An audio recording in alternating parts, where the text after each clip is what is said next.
शुरू करते हैं आज का हमारा सेशन, सुनहरे रिश्ते।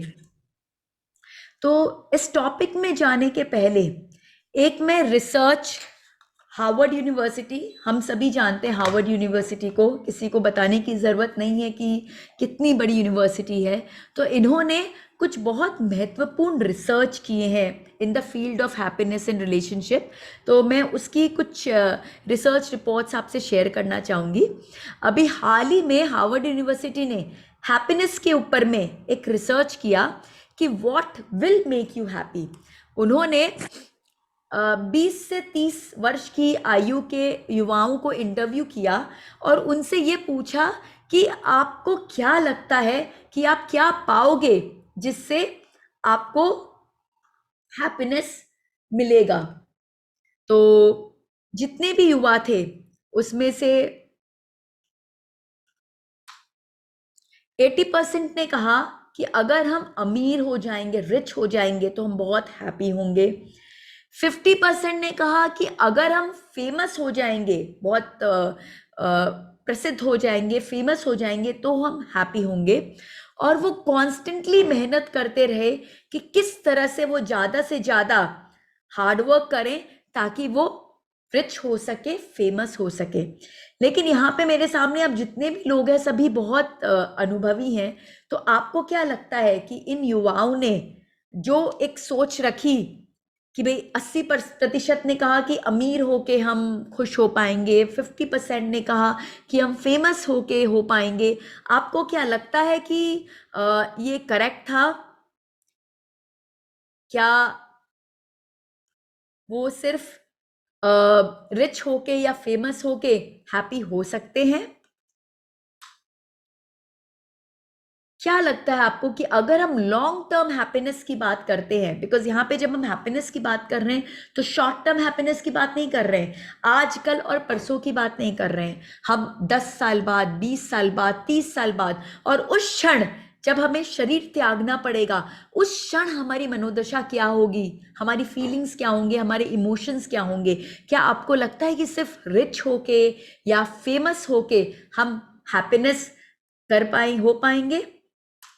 तो इसको फाइंड करने के लिए हार्वर्ड यूनिवर्सिटी ने एक और रिसर्च किया, और ये उनका one of the longest research था, उनका बहुत ही उम्दा रिसर्च था, one of the best research था, जो 75 साल तक चला, जिसमें उन्होंने 724 लोगों को का सैंपल साइज लिया, उन्हें अपने इस रिसर्च में इंक्लूड किया, जिसमें अभी सिर्फ 60 लोग जीवित हैं जो अपने 90s में हैं अभी। तो उन्होंने इस रिसर्च के लिए दो ग्रुप में लोगों को लिया। एक ग्रुप था जो उनके हार्वर्ड यूनिवर्सिटी का ही ग्रुप था, जिसमें जितने भी पार्टिसिपेंट्स थे, रिसर्च के जो लोग थे, वो सारे एक अच्छी फैमिली को बिलोंग करते थे, हार्वर्ड जैसी एक बहुत अच्छी यूनिवर्सिटी में पढ़ रहे थे, और उनके सामने बिल्कुल विजन क्लियर था कि उन्हें लाइफ में करना क्या है, मतलब कि रिच और फेमस होने की सारी क्वालिटीज थी उनमें।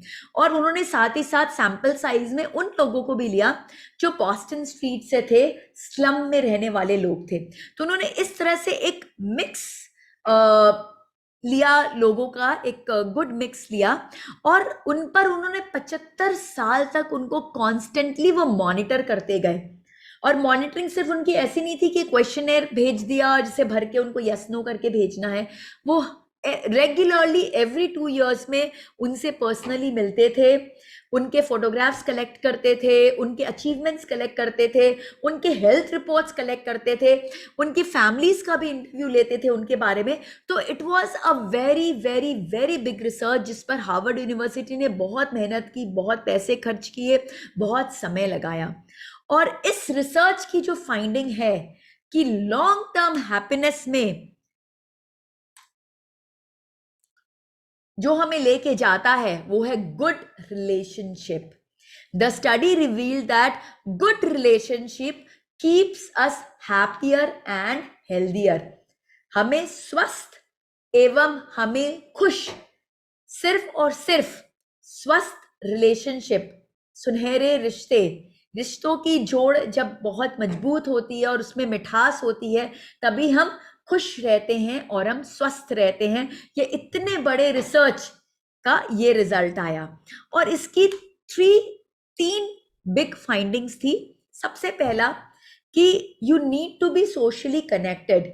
जितने भी लोग जो इस रिसर्च में बहुत अच्छा परफॉर्म किए, जिनका हैप्पीनेस लेवल, जिनका हेल्थ लेवल बहुत अच्छा रहा, उनका उन्होंने पाया कि वो बहुत सोशली कनेक्टेड थे, आइसोलेशन में नहीं रहते थे, सब कनेक्टेड थे एक दूसरे के साथ। और जब हम एक दूसरे के साथ जुड़ कर रहते, कनेक्टेड रहते हैं, तो हमारा हैप्पीनेस और हमारा हेल्थ लेवल्स बहुत बेटर होता है। जो हम अभी पैंडेमिक के सिचुएशन में भी देख पा रहे हैं कि इतना लॉकडाउन हुआ, इतनी प्रॉब्लम्स हुई, 2 वेव्स आ गए, सबके घर में किसी ना किसी तरह से कुछ ना कुछ त्राहिमाम की सिचुएशन क्रिएट हुई। लेकिन फिर भी जूम और इस तरह के जो साधन थे, उससे हम सब जुड़े रहे, और सिर्फ हम जुड़े रह पाए, उसके कारण हम बहुत अच्छे से अपने ये सारी परेशानियों को हम क्रॉस कर सके। अगर हम आइसोलेशन में चले जाते, अगर हमारे पास कुछ इस तरह का कनेक्शन का सिस्टम नहीं रहता, हम सब क्वारंटीन्ड होते और एक दूसरे से नहीं कनेक्ट कर पाते इस तरह के माध्यम से, तो शायद आज हम उतने खुश और उतने हेल्दी नहीं रहते। आज की सिचुएशन कुछ और ही होती थी। तो ये करंट सिनेरियो इस बात का साक्षात प्रूफ है कि we all need to be socially connected to be happy and healthy. और दूसरा जो फाइंडिंग आया कि quality of close relationship matter. आज के दिन क्या हो गया है, दूर दराज के लोगों के साथ तो हमारे रिश्ते हो ही जा रहे हैं। इनफैक्ट जिनको हम जानते भी नहीं हैं, वो भी हमारे फेसबुक में, इंस्टा में, पता नहीं कहाँ कहाँ पे हमारे फ्रेंड्स बन गए हैं। जानते नहीं, पहचानते नहीं, उनके लाइक्स आ जाते हैं, उनके प्रोफाइल्स आ जाते हैं, फ्रेंड्स बन जाते हैं। और इस तरह से हमारे बहुत सारे वर्चुअल एक वर्ल्ड क्रिएट हो गया है हमारा। लेकिन रियलिटी में जो मैटर करता है वो है हमारा क्लोज रिलेशनशिप, हमारा सोल ग्रुप, हमारा आत्मीय समूह, जिसके बारे में बहुत डिटेल में आज चर्चा करने वाले हैं, अपने सोल ग्रुप के बारे में। क्योंकि जब तक हमारा सोल ग्रुप के साथ हमारा जो आत्मीय समूह है, जो हमारे लोग हैं जिनके साथ हमने जन्म लिया है और जो हमसे क्लोजली जुड़े हुए हैं, जब तक उनके साथ हमारे रिश्ते अच्छे नहीं होते, घनिष्ठ नहीं होते, हेल्दी नहीं होते, तब तक हम हेल्दी और हैप्पी नहीं रह सकते। अब इसका ये मतलब नहीं कि हमारे बीच में कॉन्फ्लिक्ट्स नहीं आएंगे।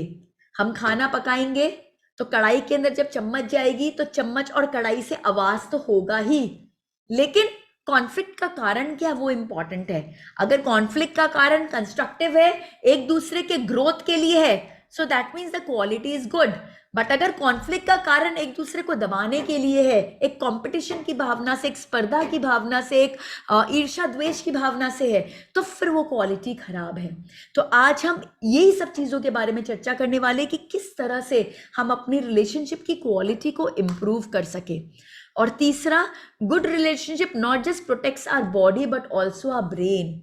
हमारे फिजिकल हेल्थ के साथ साथ हमारा जो मेंटल हेल्थ है, हमारा जो इमोशनल हेल्थ है, सब हमारा जो सर्वरूपेण जो हमारा हेल्थ है, physical, mental, emotional, spiritual, social, सभी हेल्थ को बरकरार रखने के लिए अच्छे रिश्ते सबसे सबसे सबसे ज्यादा महत्वपूर्ण है। और आज ये मैं नहीं कह रही हूं, ये हार्वर्ड यूनिवर्सिटी का सबसे बड़ा, the longest study of happiness bye Harvard university, जिसको उन्होंने 75 साल तक चलाया और इतनी डीप में उन्होंने उसकी स्टडी की, ये उस स्टडी का रिजल्ट है कि अच्छे रिश्ते कितने कितने कितने ज्यादा इंपॉर्टेंट हैं।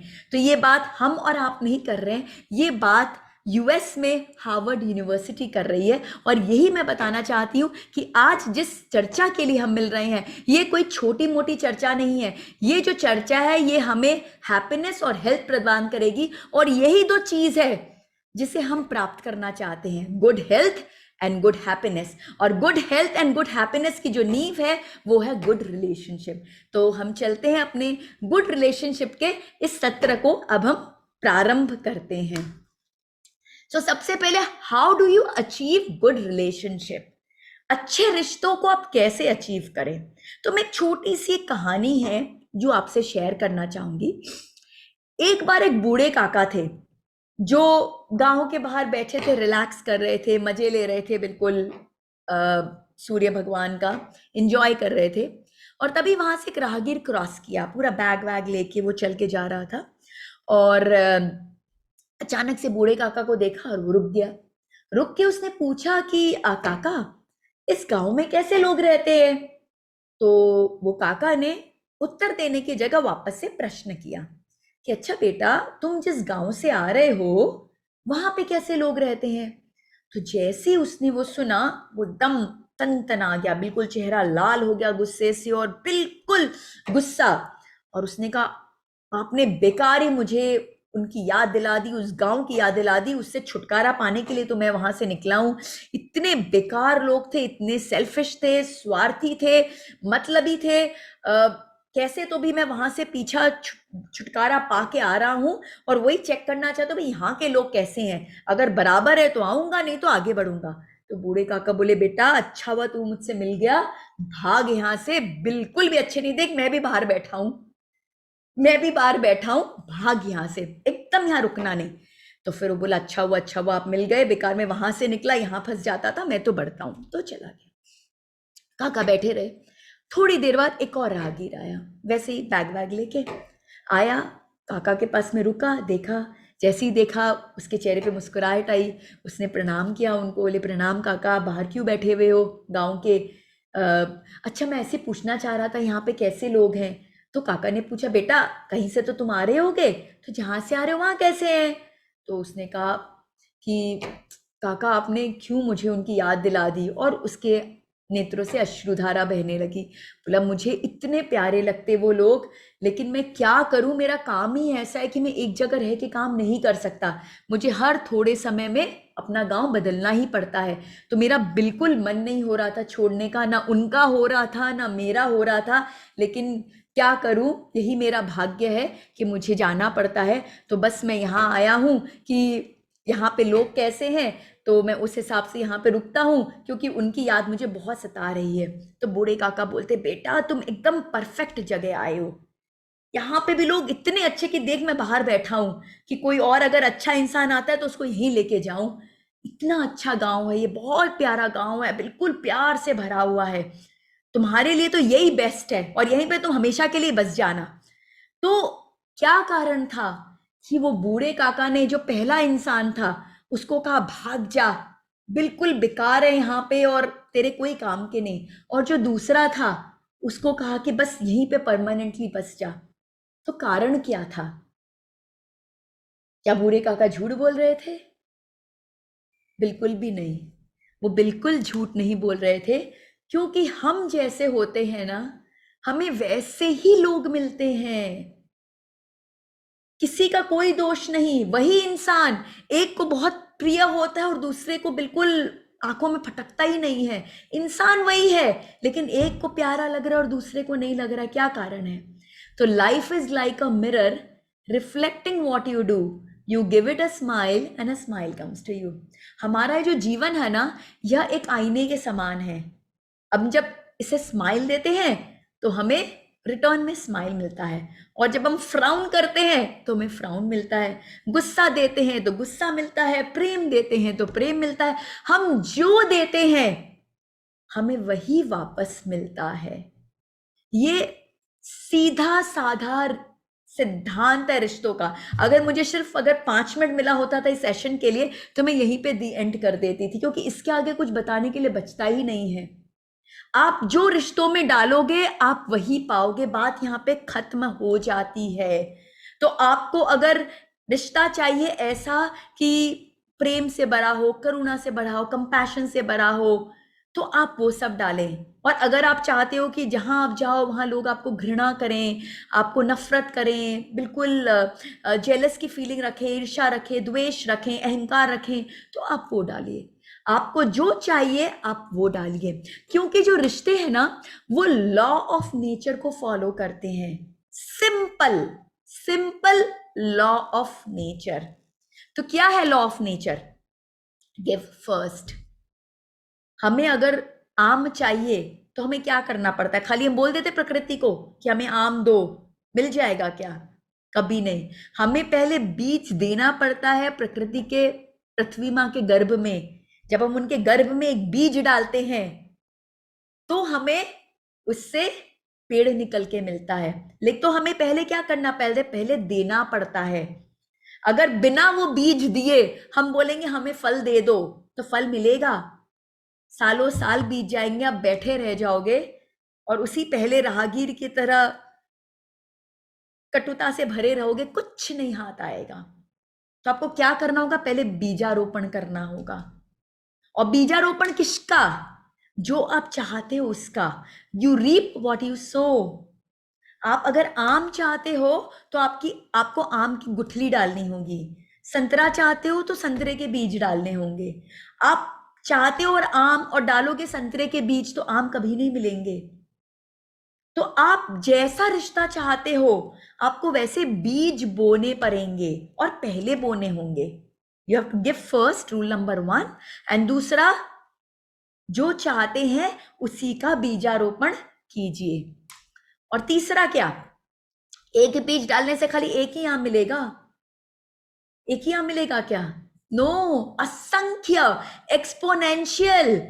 एक बीज डालेंगे तो हमें लाखों लाखों आम मिलेंगे, वर्षों तक, वर्षों तक। तो आप एक अच्छे रिश्ते की जब नींव डालते हो तो रिश्ता कितने सालों तक आपको फल देता है, आपको खुद को अंदाजा नहीं, और कब कब आपके काम आता है आपको खुद भी नहीं मालूम। वो जो पेड़ है आम का, वो आपको फल भी देता है, आपको छाया भी देता है, आपको हवा भी देता है। तो आपके रिश्ते आपके किस किस वक्त पे किस किस रूप में आपके सामने आते हैं और आपको किस तरह की शांति प्रदान करते हैं, आपको खुद को नहीं मालूम। तो एक्सपोनेंशियल रिटर्न्स मिलता है हमको, लेकिन सिर्फ बीज डाल के हमें भूल जाना पड़ेगा। एक बार मैंने आपसे पहल कर ली, आपको प्रणाम कर दिया, आपसे 2 मीठे बोल बोल दिए, बात खत्म हो गई क्या? नहीं। तो बीज डाला और भूल गए तो हो गया? नहीं हुआ। कांस्टेंट नर्चरिंग करनी होगी, हमें ध्यान देना होगा कि उसे बराबर पानी मिले, खाद मिले, सूर्य की रोशनी मिले, उसमें हमें गौमूत्र वगैरह छिड़क के देखना होगा कि भाई कीटनाशक का वो काम करे। तो हमें उसकी कांस्टेंट नर्चरिंग करनी होगी। तो रिश्तों की हमें कांस्टेंट नर्चरिंग करनी पड़ती है। आज रिश्ता बनाया और फिर उसके बाद हमने ध्यान ही नहीं दिया तो रिश्ता कहाँ रहेगा? वो रिश्ता तो मर जाएगा, जैसे कि ये पेड़ मर जाता है। तो हमें रिश्ते की कंटिन्यूस नर्चरिंग करनी पड़ती है। लेकिन लेकिन एक पेड़ जिसको आप नर्चर करके सालों साल में इतना बड़ा करते हो, एक कुल्हाड़ी, एक कुल्हाड़ी के प्रहार से वो धराशाही हो जाता है। सिर्फ एक क्षण लगते हैं। तो जो रिश्तों को आप इतनी मेहनत करते हो, कितना कुछ किया, पहल ली, जो चाहते थे वो सब किया, उसमें इतना नर्चरिंग किया, सब कुछ किया, एक मिसअंडरस्टैंडिंग, एक मिसअंडरस्टैंडिंग, और वो पूरा इतना बड़ा जो रिश्ते का जो पेड़ आपने क्रिएट किया, अपना पूरा समर्पण दिया उस रिश्ते को, रिश्ता खत्म, खत्म फॉर एवर। तो एक ब्लो में जैसे आप एक पेड़ को धराशायी कर देते हो, हम रिश्तों को भी धराशायी कर देते हैं। बट क्या वर्थ है? वर्थ है? जिस पेड़ को हमने एक माँ की तरह जन्म दिया, हर रिश्ते को हम सब माँ की तरह जन्म देते हैं। तो सोचिए हम कितनी बार माँ बनते हैं, हर रिश्ते में माँ बनते हैं, क्योंकि हर रिश्ता हमारे गर्भ से पैदा होता है। हम उसको नर्चर करते हैं, उसका ख्याल रखते हैं, उसका ध्यान रखते हैं, लेकिन एक मिसअंडरस्टैंडिंग उसे हमेशा के लिए समाप्त कर देती है। और समाप्त सिर्फ इस जीवन के लिए नहीं करती है। आगे जब हम और डिस्कशन करेंगे, जब हम कार्मिक थ्योरीज को समझेंगे और सोल ग्रुप के कॉन्सेप्ट्स को समझेंगे, तब हम पाएंगे कि ये जो नर्चरिंग, ये जो रिश्ता जो खराब हुआ है, वो कितने जन्मों तक हमें उसके इम्पैक्ट को सहना पड़ता है। और एक अच्छा रिश्ता जो हम इस जन्म में बनाते हैं, वो कितने जन्मों तक, ये पेड़ तो शायद इसी जन्म में आपको फल दे, पता नहीं अगले जन्म में नागपुर में हो कि हम कहाँ हो, ये पेड़ हमें मिले ना मिले, कोई और पेड़ मिले, लेकिन वो रिश्ते हर जन्म में आपके साथ आते हैं। और आप जो बीज डालते हो उस बीज के हिसाब से आपको फल देते हैं। अब वो फल प्रेम के हैं कि क्रोध घृणा के हैं, वो डिसीजन तो आपको ही लेना है। तो पतंजलि जी ने, आई एम श्योर आप सब ऋषि पतंजलि के बारे में जानते होंगे, तो उनके समाधि पद में उन्होंने एक बहुत सुंदर सिर्फ एक सूत्र में उन्हें पूरे रिश्ते का एक सार दे दिया, जिसे मुझे लगा कि मुझे जरूर आप तक इसको पहुंचाना चाहिए। मैत्री करुणा मुदितोपेक्षणाम सुख दुख पुण्य विषयाणाम भावनाश्चित प्रसादनम, यानी बी फ्रेंडली टुवर्ड्स ऑल, चाहे सामने वाला कैसा भी क्यों ना हो, दुष्ट हो, दुर्जन हो, सज्जन हो, जैसा भी हो, अच्छा हो, बुरा हो, हमसे कॉपरेट करता हो, नहीं करता हो, वो सब उसकी मर्जी, लेकिन हमारा कैसा उसके प्रति रिश्ता होना चाहिए, फ्रेंडली, मैत्री का भाव होना चाहिए। We should always be friendly towards all, irrespective वो कैसे हैं। फिर be merciful towards those in misery, जो दुख में है उनके प्रति हमारे भाव कैसे होने चाहिए, करुणा भरे भाव होने चाहिए। लेकिन मैं चाहूंगी आप सब, ये जो आज का सेशन है बहुत प्रैक्टिकल सेशन है, तो जब जब मैं एक एक रिश्ते की चर्चा करूंगी ना, मैं चाहूंगी आप लोग सब अपने मानस पटल पे रिश्तों को लेके आए।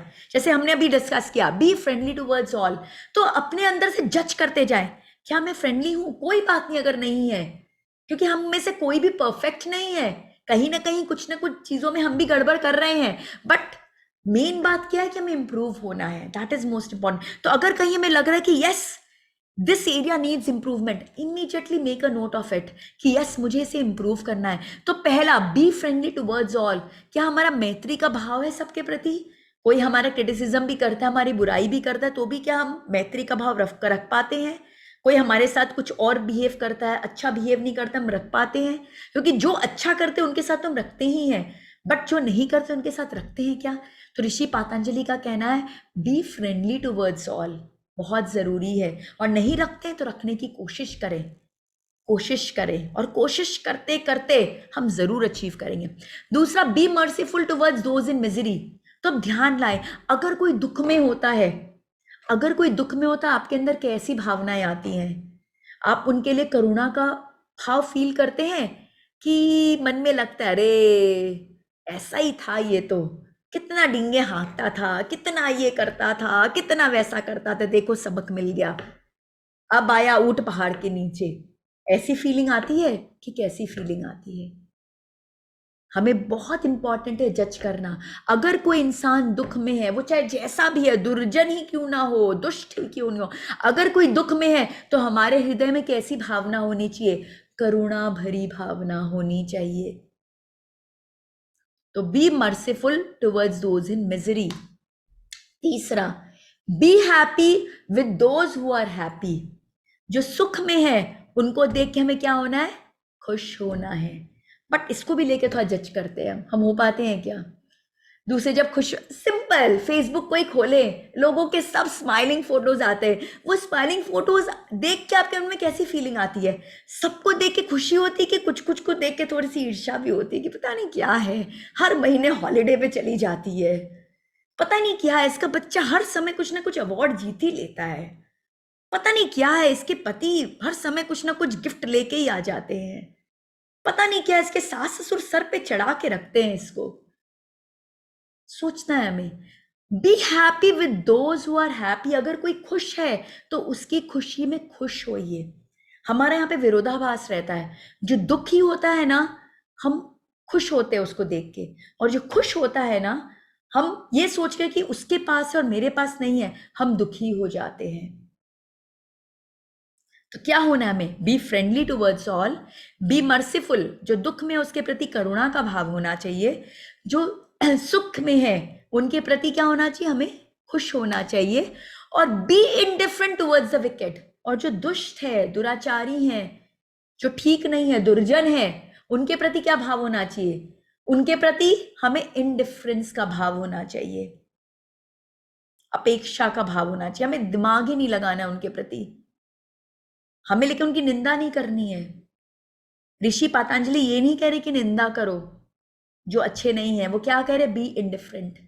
ये मैं नहीं कह रही हूं, ये ऋषि पतंजलि कह रहे अपने योग सूत्र में, अपने समाधि पद में उन्होंने कहा है, 33 नंबर सूत्र समाधि पद, उसमें उन्होंने ये कहा है, मैं नहीं कह रही हूं।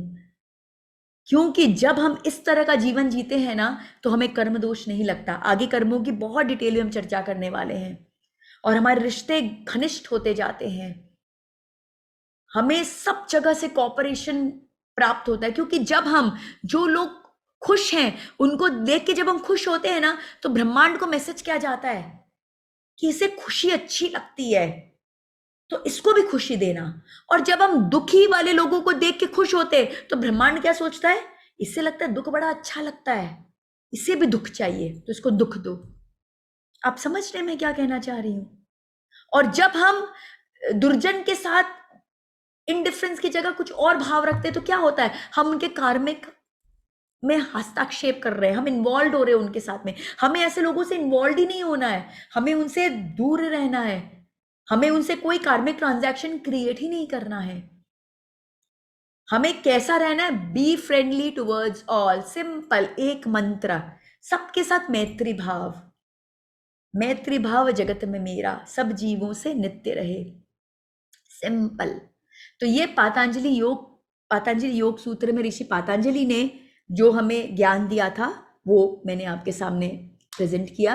अब एक बहुत बेसिक सा कुछ मैं आपसे बात करना चाहूंगी, मंत्र ऑफ अ हैप्पी लाइफ।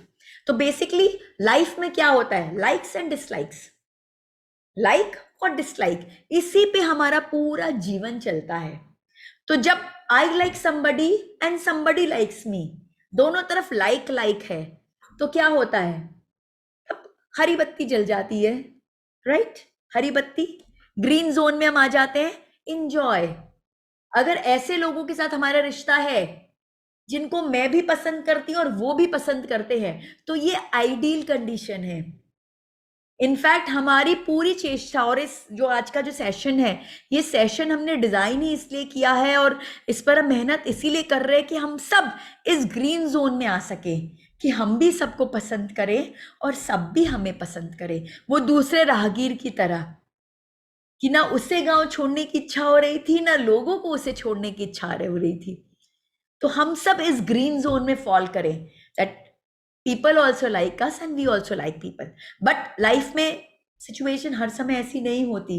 कई बार हम किसी को पसंद करते हैं बट सामने वाला हमें पसंद नहीं करता, बहुत बार होता है। सोचिए आप अपने ऐसे रिश्तों के बारे में, कि जब हम पसंद कर रहे हैं लेकिन सामने वाला थोड़ा कतराता है हमसे, हमसे उतनी घनिष्ठता रखना नहीं चाहता, तो तब हमें कैसा भाव रखना चाहिए, तब हमें एक्सेप्टेंस का भाव रखना चाहिए कि इट्स ओके, इट्स ओके, कार्मिक ट्रांजैक्शन है, मे बी कुछ ना कुछ ऐसे कर्म आपके द्वारा इस जन्म में नहीं हुए होंगे, कुछ पिछले जन्म में हुए होंगे, जिससे आपने उसके मन को आहत कर दिया होगा, उसके मन को ठेस पहुंचाई होगी।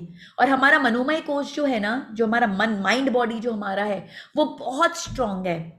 हमारा माइंड बॉडी हमारे जन्मों जन्मों के इमोशंस और फीलिंग्स को सजो के रखा है। हम जब पैदा होते हैं ना, तो हमारी जो फिजिकल बॉडी है वो तो नहीं हो जाती है, एक्चुअल में हमारी 5 बॉडीज है, बट मैं इस सेशन में उसकी चर्चा नहीं करूंगी, बिकॉज अदरवाइज वो खुद में एक पूरा सेशन हो जाएगा। कभी मौका मिलेगा तो हम करेंगे, अदरवाइज मेरे यूट्यूब चैनल में बहुत वीडियोज हैं, आप उसे देख सकते हैं और हम अपनी बॉडीज को और बेटर समझ सकते हैं, अपने 5 कोश को। तो हमारा जो तीसरा कोश है वो है मनोमय कोश। ये मनोमय कोश में सारी फीलिंग्स, सारे इमोशंस, सारे फियर्स, सारे ट्रॉमास, सारे फोबिया सब स्टोर्ड हैं। और सिर्फ इस जीवन के स्टोर्ड नहीं है, हमने आज तक जितने भी जन्म लिए हैं, जितने भी जन्म लिए हैं, वो सारे जन्मों का फीलिंग्स और इमोशंस का लेखा जोखा हमारे उस मनोमय कोश में है। इसलिए क्या होता है कि हम पहली बार किसी से मिलते हैं और लव एट फर्स्ट साइट हो जाता है, हमें बहुत अच्छे लगते हैं वो लोग, हमारी इंस्टेंट फ्रेंडशिप हो जाती है, और ऐसा लगता है जन्मों जन्मों से हम एक दूसरे को जानते हैं। बहुत बार ऐसा होता है, हम मिलते हैं और हम तुरंत हमारी फ्रेंडशिप हो, ऐसा लगता है कि तो पहले से जानते, कब से जानते हैं। आई एम श्योर ऐसा आप लोगों के साथ कई बार हुआ होगा, बहुत ज्यादा करना और आपकी बेस्ट फ्रेंडशिप हो जाती है उनके साथ में। क्यों? क्योंकि इस जन्म में शायद आप पहली बार मिल रहे होंगे, इस शरीर में आपको लग रहा है फर्स्ट टाइम मिल रहे हो, लेकिन आपकी जो आत्मा है वो एक दूसरे को कई जन्मों से जानती है। और आपके जो पिछले जन्मों में आपके इतने अच्छे ट्रांजैक्शंस हुए एक दूसरे के साथ, इतना अच्छा कार्मिक कनेक्शन है कि आप जब जब आपकी आत्मा उस आत्मा से इस शरीर में मिल रही है तो इंस्टेंट अट्रैक्शन हो गया एक दूसरे का, आपकी तुरंत फ्रेंडशिप हो गई है, आपको लगता है कि बस यही वो इंसान है जो मेरा बेस्ट फ्रेंड बन सकता है, या यही वो है जो मेरी बहू बनने लायक है, या यही वो है जो मेरा जवाई बनने लायक है। ऐसा होता है हमारे साथ, बस हम देखते और लगता है कि अरे हम कहाँ कहाँ से ढूंढ रहे थे तो सामने ही है, क्योंकि हमारा कब से रिश्ता है। और वही कोई ना कोई जन्म में जब कुछ ना कुछ रिश्ते बराबर नहीं होते तो मन में क्या होता है, कुछ ना कुछ कलुषता होती है। और उस कलुषता के कारण क्या होता है, हम जब किसी इंसान से फर्स्ट टाइम भी मिलते हैं, उस बेचारे ने कुछ किया भी नहीं है तो भी हमें उसको देख के बिल्कुल अच्छी एनर्जी फील नहीं होती, और हम कहते पता नहीं कैसा है, बिल्कुल अच्छी एनर्जी नहीं है, मुझे तो बिल्कुल मन ही नहीं इससे मिलने का। होता है, कई बार होता है। क्यों होता है? क्योंकि हमारे सारे रिलेशन, हमारी जो कार्मिक साइकिल जो है उसका आदान, रिश्ते और कार्मिक साइकिल ये दोनों गोज हैंड इन हैंड, क्योंकि रिश्ते मधुर तभी होंगे जब हमारे कार्मिक ट्रांजैक्शंस मधुर होंगे, और रिश्तों में कलुषता आती है जब हमारे कार्मिक ट्रांजैक्शंस अच्छे नहीं होते। तो हम आज जो डिस्कशन करेंगे और जैसे जैसे हम आगे बढ़ते जाएंगे हम इसी पर ही चर्चा करने वाले कि कैसे हम अपने कार्मिक ट्रांजैक्शंस को इंप्रूव करें, क्योंकि हमें सिर्फ रिश्ता इस शरीर में नहीं रखना है, हमें ऐसे रिश्ते बनाने और डेवलप करने हैं कि जन्मों जन्मों तक वो रिश्ता हमारा काम आए। कि एक बीज जो हमने डाला वो पेड़ जो है पता नहीं हमारी कितनी पीढ़ियों को फल देता गया, कितनी पीढ़ियों को। तो हमें वैसा अचीव करना है। और तो थर्ड क्या है, people don't like you and people whom you don't like but people like you, आप पसंद नहीं करते हो बट वो आपको पसंद करते हैं। तो उनके प्रति कैसा आपकी भावना होनी चाहिए, respectful, you should respect there feeling. कि हाँ हो सकता है कि मेरा कार्मिक ट्रांजैक्शन अच्छा नहीं है, मुझे उसके साथ उतना समय बिताना पसंद नहीं, बट वो पसंद करता है, so be respectful towards that. And final, ना आपको उसके साथ समय बिताना पसंद ना उससे आपको आपके साथ समय बिताना पसंद, तो भाई क्या होना चाहिए, अवॉइड, बी इंडिफरेंट। बिकॉज यहां पे आप दोनों का बहुत गहरा कार्मिक ट्रांजैक्शन है, सो बेटर आप उलझे नहीं। लेकिन कोशिश हमें पूरी करनी है कि जो येलो जोन है और रेड जोन है उससे हमको कहाँ मूव करना है, ग्रीन जोन में। हमें ऐसे रिश्ते डेवलप करने हैं कि हम भी सबको प्यार करें और सब हमें प्यार करें, हम सबको प्यार करें और सब हमें प्यार करें। हम जहां पहुंचे वहां लगे कि बस 1000 वॉट का बल्ब जल गया, हमारे पहुंचते ही एक रोशनी हो जाए, और ऐसा प्यार का बोलते ना एक होस पाइप हमारी तरफ में बहे। तो हमें जो अचीव करना है वो ये है कि हम सबको प्यार करें और सब हमें प्यार करें। तो हमें बहुत ही हेल्दी और डिपेंडेबल रिलेशनशिप डेवलप करनी है। लेकिन अभी एक बहुत बड़ा पैराडॉक्स है रिलेशनशिप में, बहुत बड़ा द्वंद है। और द्वंद क्या है? द्वंद ये है कि हम बाहरी जगत के साथ तो बहुत अच्छे रिश्ते बना लेते हैं, लेकिन जो हमारे खुद के लोग हैं जिनके साथ हम रहते हैं, उठते हैं, बैठते हैं, अपना मैक्सिमम समय व्यतीत करते हैं, उनके साथ हमारे रिश्तों में बहुत कटुता आती जा रही है। हालत ऐसी हो गई कि डाइनिंग टेबल पे तो हम सब बैठे हैं, लेकिन हर जन अपने मोबाइल में कोई दूर दराज कि कोई इंसान के साथ में चैटिंग कर रहा है, उसको स्माइल भेज रहा है, उसके बात करके खुश हो रहा है, बट बगल में जो इंसान है जो आपका ही सोल ग्रुप है, आपका ही खून है, उसके साथ बात करने में उतना कोई इंटरेस्ट नहीं आ रहा है। तो ये जो सिचुएशन है, ये सिचुएशन एक्चुअल में बहुत डरावने वाली है, बिकॉज ये करेक्ट नहीं है, ये बिल्कुल भी करेक्ट नहीं है।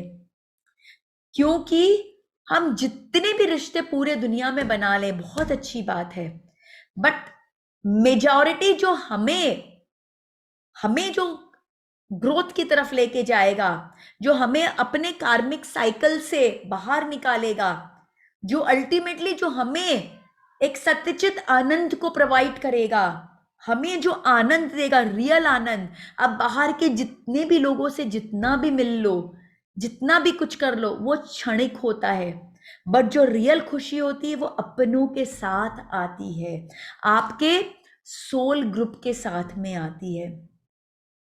इसलिए बहुत जरूरी है हमें समझना कि हमारा सोल ग्रुप क्या है, क्योंकि हमारा जो मेजॉरिटी फोकस जो है ना, वो हमारे सोल ग्रुप के प्रति होना चाहिए। सोल ग्रुप है हमारा वो आत्मा का समूह जो पता नहीं कितने जन्मों से हमारे साथ जन्म ले रहा है, अलग अलग रूप में। इस रूप में मे भी मेरे पिता के रूप में, शायद पिछले जन्म में मेरे पिता नहीं हो के मेरे भाई हो सकते हैं, उसके पहले के जन्म में मेरे भाई नहीं हो के मेरे बेटे हो सकते हैं, फिर मे भी उसके पहले जन्म में बेटे नहीं हो के मेरी सासू माँ हो सकते हैं। तो अलग अलग रूपों में ये रिश्ते हमारे साथ जन्म ले रहे हैं, और वो तब तक जन्म लेते रहेंगे जब तक हम इस कार्मिक ट्रांजैक्शन को पूरा नहीं करेंगे, हम इस साइकिल को क्लोज नहीं करेंगे।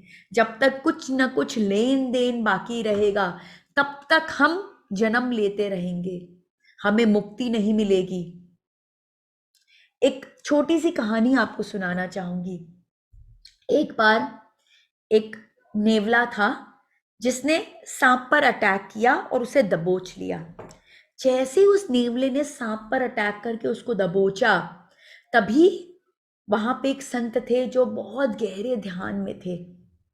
तो उन्होंने ध्यान की अवस्था से बस एक सेंटेंस बोला, रामलाल कब तक ये नेवले और सर्प का खेल खेलते रहोगे? रामलाल कब तक ये नेवले और सर्प का खेल खेलते रहोगे?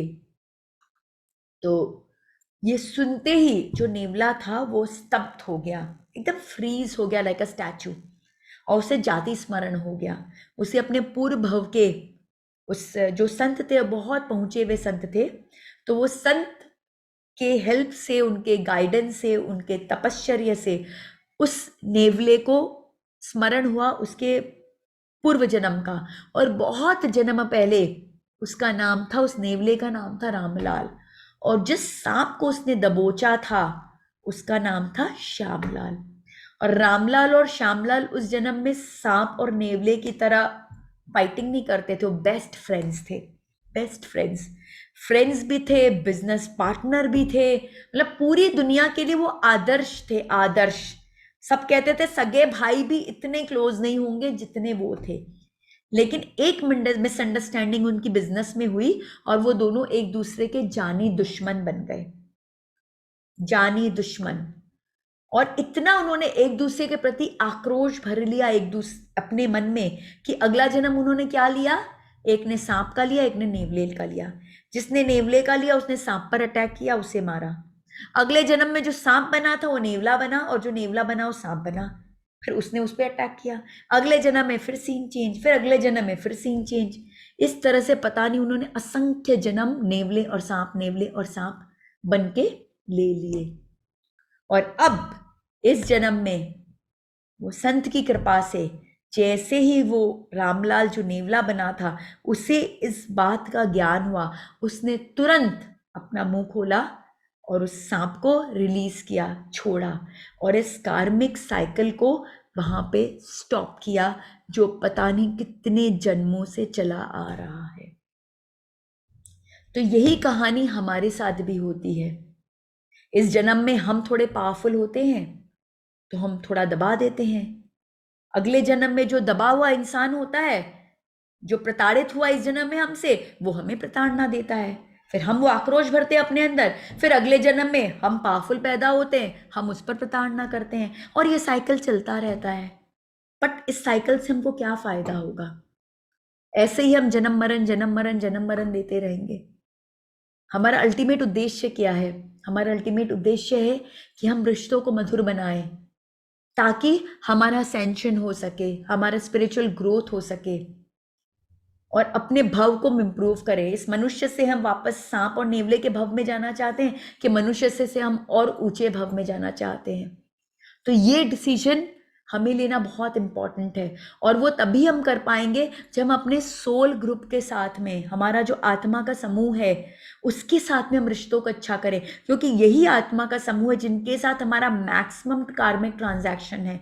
70 से 80% हमारा कार्मिक ट्रांजैक्शन सिर्फ और सिर्फ हमारे जो 8-10 लोग हैं ना, उन्हीं के साथ होता है, उन्हीं के साथ होता है। अगर आप सिर्फ उन्हीं के साथ सब कुछ अच्छा कर लो ना, आपका जीवन तर जाएगा, आपकी आत्मा तर जाएगी। बट प्रॉब्लम क्या है, हम उनको तो इग्नोर मारते हैं और हम भागते हैं मिलियन के पीछे कि फेसबुक में कितने हजार लोगों ने लाइक्स दे दिया, कितनों ने तालियां बजा दी, कितनों ने वाहवाही कर दी, कितनों ने क्या कर दिया। कोई फायदा नहीं उतनों का, क्योंकि परसेंटेज में उनसे हमको बहुत कम बेनिफिट होने वाला है। हमारा जो रियल, जो हमारा ग्रोथ होगा वो तभी होगा जब हम अपने सोल ग्रुप, वो लोग जो हमारे साथ उठते बैठते, हमारे साथ रहते हैं, हमारे साथ मैक्सिमम टाइम स्पेंड करते हैं, जिनका जीवन हमारे जीवन के साथ जुड़ा हुआ है, उनके साथ हमको रिश्ता अच्छा करना मैंडेटरी है। हमारे पास कोई चॉइस नहीं है। अगर मुझे क्या फर्क पड़ता है, छोड़ो ना, क्या है मेरी बहू, क्या दो चार बात ही तो बोलेगी, क्या फर्क पड़ता है, छोड़ो। नहीं चलेगा, नहीं चलेगा। पता नहीं अगले जन्म में वो आपकी सासू माँ बन जाए और फिर आपको आप पर डांस करे, क्या फायदा, क्या फायदा। इसलिए हमें वो करना ही नहीं है, हमें सब कुछ इसी लाइफ में इंप्रूव करना है, क्योंकि कलेक्टिव कॉन्शियसनेस, कि हमारा जो सोल ग्रुप है ना वो एक दूसरे से जुड़ा हुआ है। अगर मैं ये सोचूं कि मैं खूब ग्रोथ कर लूं, लेकिन मेरा देवर ना करे, मेरी ननद ना करे, तो नहीं चलेगा। वो सब मुझसे जुड़े हैं और मेरी ग्रोथ तभी होगी जब उनकी भी ग्रोथ होगी, क्योंकि हम सब जुड़े हैं। एक ट्रेन है, ट्रेन की बोगियां जुड़ी हुई है। अगर इंजन बोले कि मैं खाली पहली बोगी को ही घसीटूंगा और दूसरी तीसरी को नहीं घसीटूंगा तो नहीं चलेगा। वो जो इंजन जो है ना वो सारी बोगियों को एक साथ घसीटेगा। तो जब सब बोगी एक दूसरे को सपोर्ट करेगी तो इंजन को आसान होगा अपने डेस्टिनेशन, अपने गंतव्य पे पहुंचना।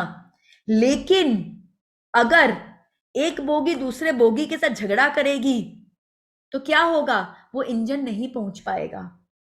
तो हम जब सारे लोग मिलके एकजुट होकर जब आगे बढ़ते हैं तो हमारा ग्रोथ फास्टर होता है, हमारा ग्रोथ फास्टर। और हम कंपटीशन किसके साथ करना चाह रहे हैं, भाई मैं अपने भाई से ज्यादा कमा लूं, मेरी ननद से मेरे पास ज्यादा जेवर आ जाए, मतलब हम किसके साथ कंपटीशन कर रहे हैं, मुझे तो समझ ही नहीं आता हम कंपटीशन किसके साथ कर रहे हैं। करोड़ों लोग है दुनिया में कंपटीशन करने के, आपको जेवर का ही तो आपको कंपटीशन करना तो है ना, बाहर में इतने लोग, उनके साथ कर लीजिए कि भाई उनके पास ज्यादा है कि आपके पास ज्यादा है, आपकी बैंक बैलेंस ज्यादा है कि उनकी बैंक बैलेंस ज्यादा है। आपको खाली अपना देवर, आपकी ननद, आपका भाई, आपका ये यही क्यों मिलते हैं कंपटीशन करने के लिए। इनको तो आपको सपोर्ट करना चाहिए कि मैं अगर 10 कमाऊं तो ये भी 10 कमाए, नहीं तो 11 कमाए, हम सब मिलके कमाए। शेयरिंग करना चाहिए, केयरिंग करना चाहिए, सपोर्ट देना चाहिए, एक दूसरे के मतलब मिल के काम करना चाहिए। वो शायद आपको स्टोरी मालूम होगी कि एक बार क्या हुआ, एक सेठ जी थे, उनके 4 बेटे थे, चारों में बहुत झगड़ा होता था, बहुत झगड़ा होता था। तो सेठ जी ने एक दिन, तंग आ गए बेचारे वो, और उनके जाने का समय आ गया, और बोले ऐसे ही झगड़ते रहेंगे तब तो इतना बड़ा जो मेरा बिजनेस है सब चौपट हो जाएगा, क्योंकि मेरे बाहर बाहर में जो मेरे कॉम्पिटिटर्स है वो के चारों ही कॉम्पिटिटर बन के पूरा फेल कर देंगे बिजनेस। तो वो उनको लेसन टीच करना चाहते थे। तो उन्होंने क्या किया, सबको एक एक डंडा पकड़ाया और बोला इसको तोड़ो। तो उन्होंने जस्ट ऐसे किया और एक झटके में टूट गया। फिर उन्होंने क्या किया, एक बंडल बनाया और बंडल पकड़ाया, बोले अब तोड़ो। अब वो कोशिश कर रहे, कोशिश कर रहे, कोशिश कर रहे, टूट ही नहीं रही। तो उन्होंने यही लेसन उनको सिखाया कि जब आप अकेले रहते हो, इंडिविजुअल कॉन्शियसनेस के साथ जीते हो, मैं स्वार्थ के साथ जीते हो, तो क्या होता है, एक झटके से आप टूट जाते हो, एक छोटी सी चीज होगी और आप बिखर जाओगे। लेकिन जब हम कलेक्टिव कॉन्शियसनेस के साथ जीते हैं, जब सारी बोगी एक साथ इंजन के साथ में लगी रहती है, तो वो इंजन एकदम हाई स्पीड में आगे बढ़ता है और पूरी दुनिया देखती रह जाती है। तो जब हम एकजुट होके बिल्कुल एक गठरी बन जाते हैं तो कोई किसी की कोई ताकत ही नहीं उस गठरी को तोड़ने के लिए। तो हमें डिसीजन लेना है कि हम एक दूसरे अपने ही लोगों के साथ में वैर भाव करके, कंपटीशन करके हम अपनी ग्रोथ को कम करें, कि हम एक दूसरे का सपोर्ट करें। और कंपटीशन की इतनी इच्छा, तो दुनिया में कंपटीशन भरा हुआ है, करो ना कंपटीशन, करो ना कंपटीशन, किसने रोका है? लेकिन अपने सोल ग्रुप के साथ नहीं, क्योंकि जब आप अपने सोल ग्रुप के साथ में अगर आप इस तरह का भाव लेके आते हो तो आप पिछड़ जाते हो। दूसरा, थ्योरी ऑफ कर्मा का जो बहुत इंपॉर्टेंट सिद्धांत है वो है प्योरिटी ऑफ इंटेंशन। आपके भाव कैसे हैं? आपके भाव शुद्ध है कि नहीं है? जिस तरह से इस दुनिया का क्या है मेजरमेंट क्राइटेरिया, बहुत सिंपल, पैसा। जिसके पास जितना ज्यादा बैंक बैलेंस वो उतना पावरफुल, वो उतना प्रसिद्ध, वो उतना रेस्पेक्टफुल, वो उतना वीवीआईपी। लेकिन जो लोग है ना, दूसरा लोग जहां हम सबको जाना है, जाना ही है, वो वीवीआईपी लोग भी अगर चाहे कि मैं नहीं जाऊं तो भी कोई चांस नहीं है, हम सबको वहां जाना है।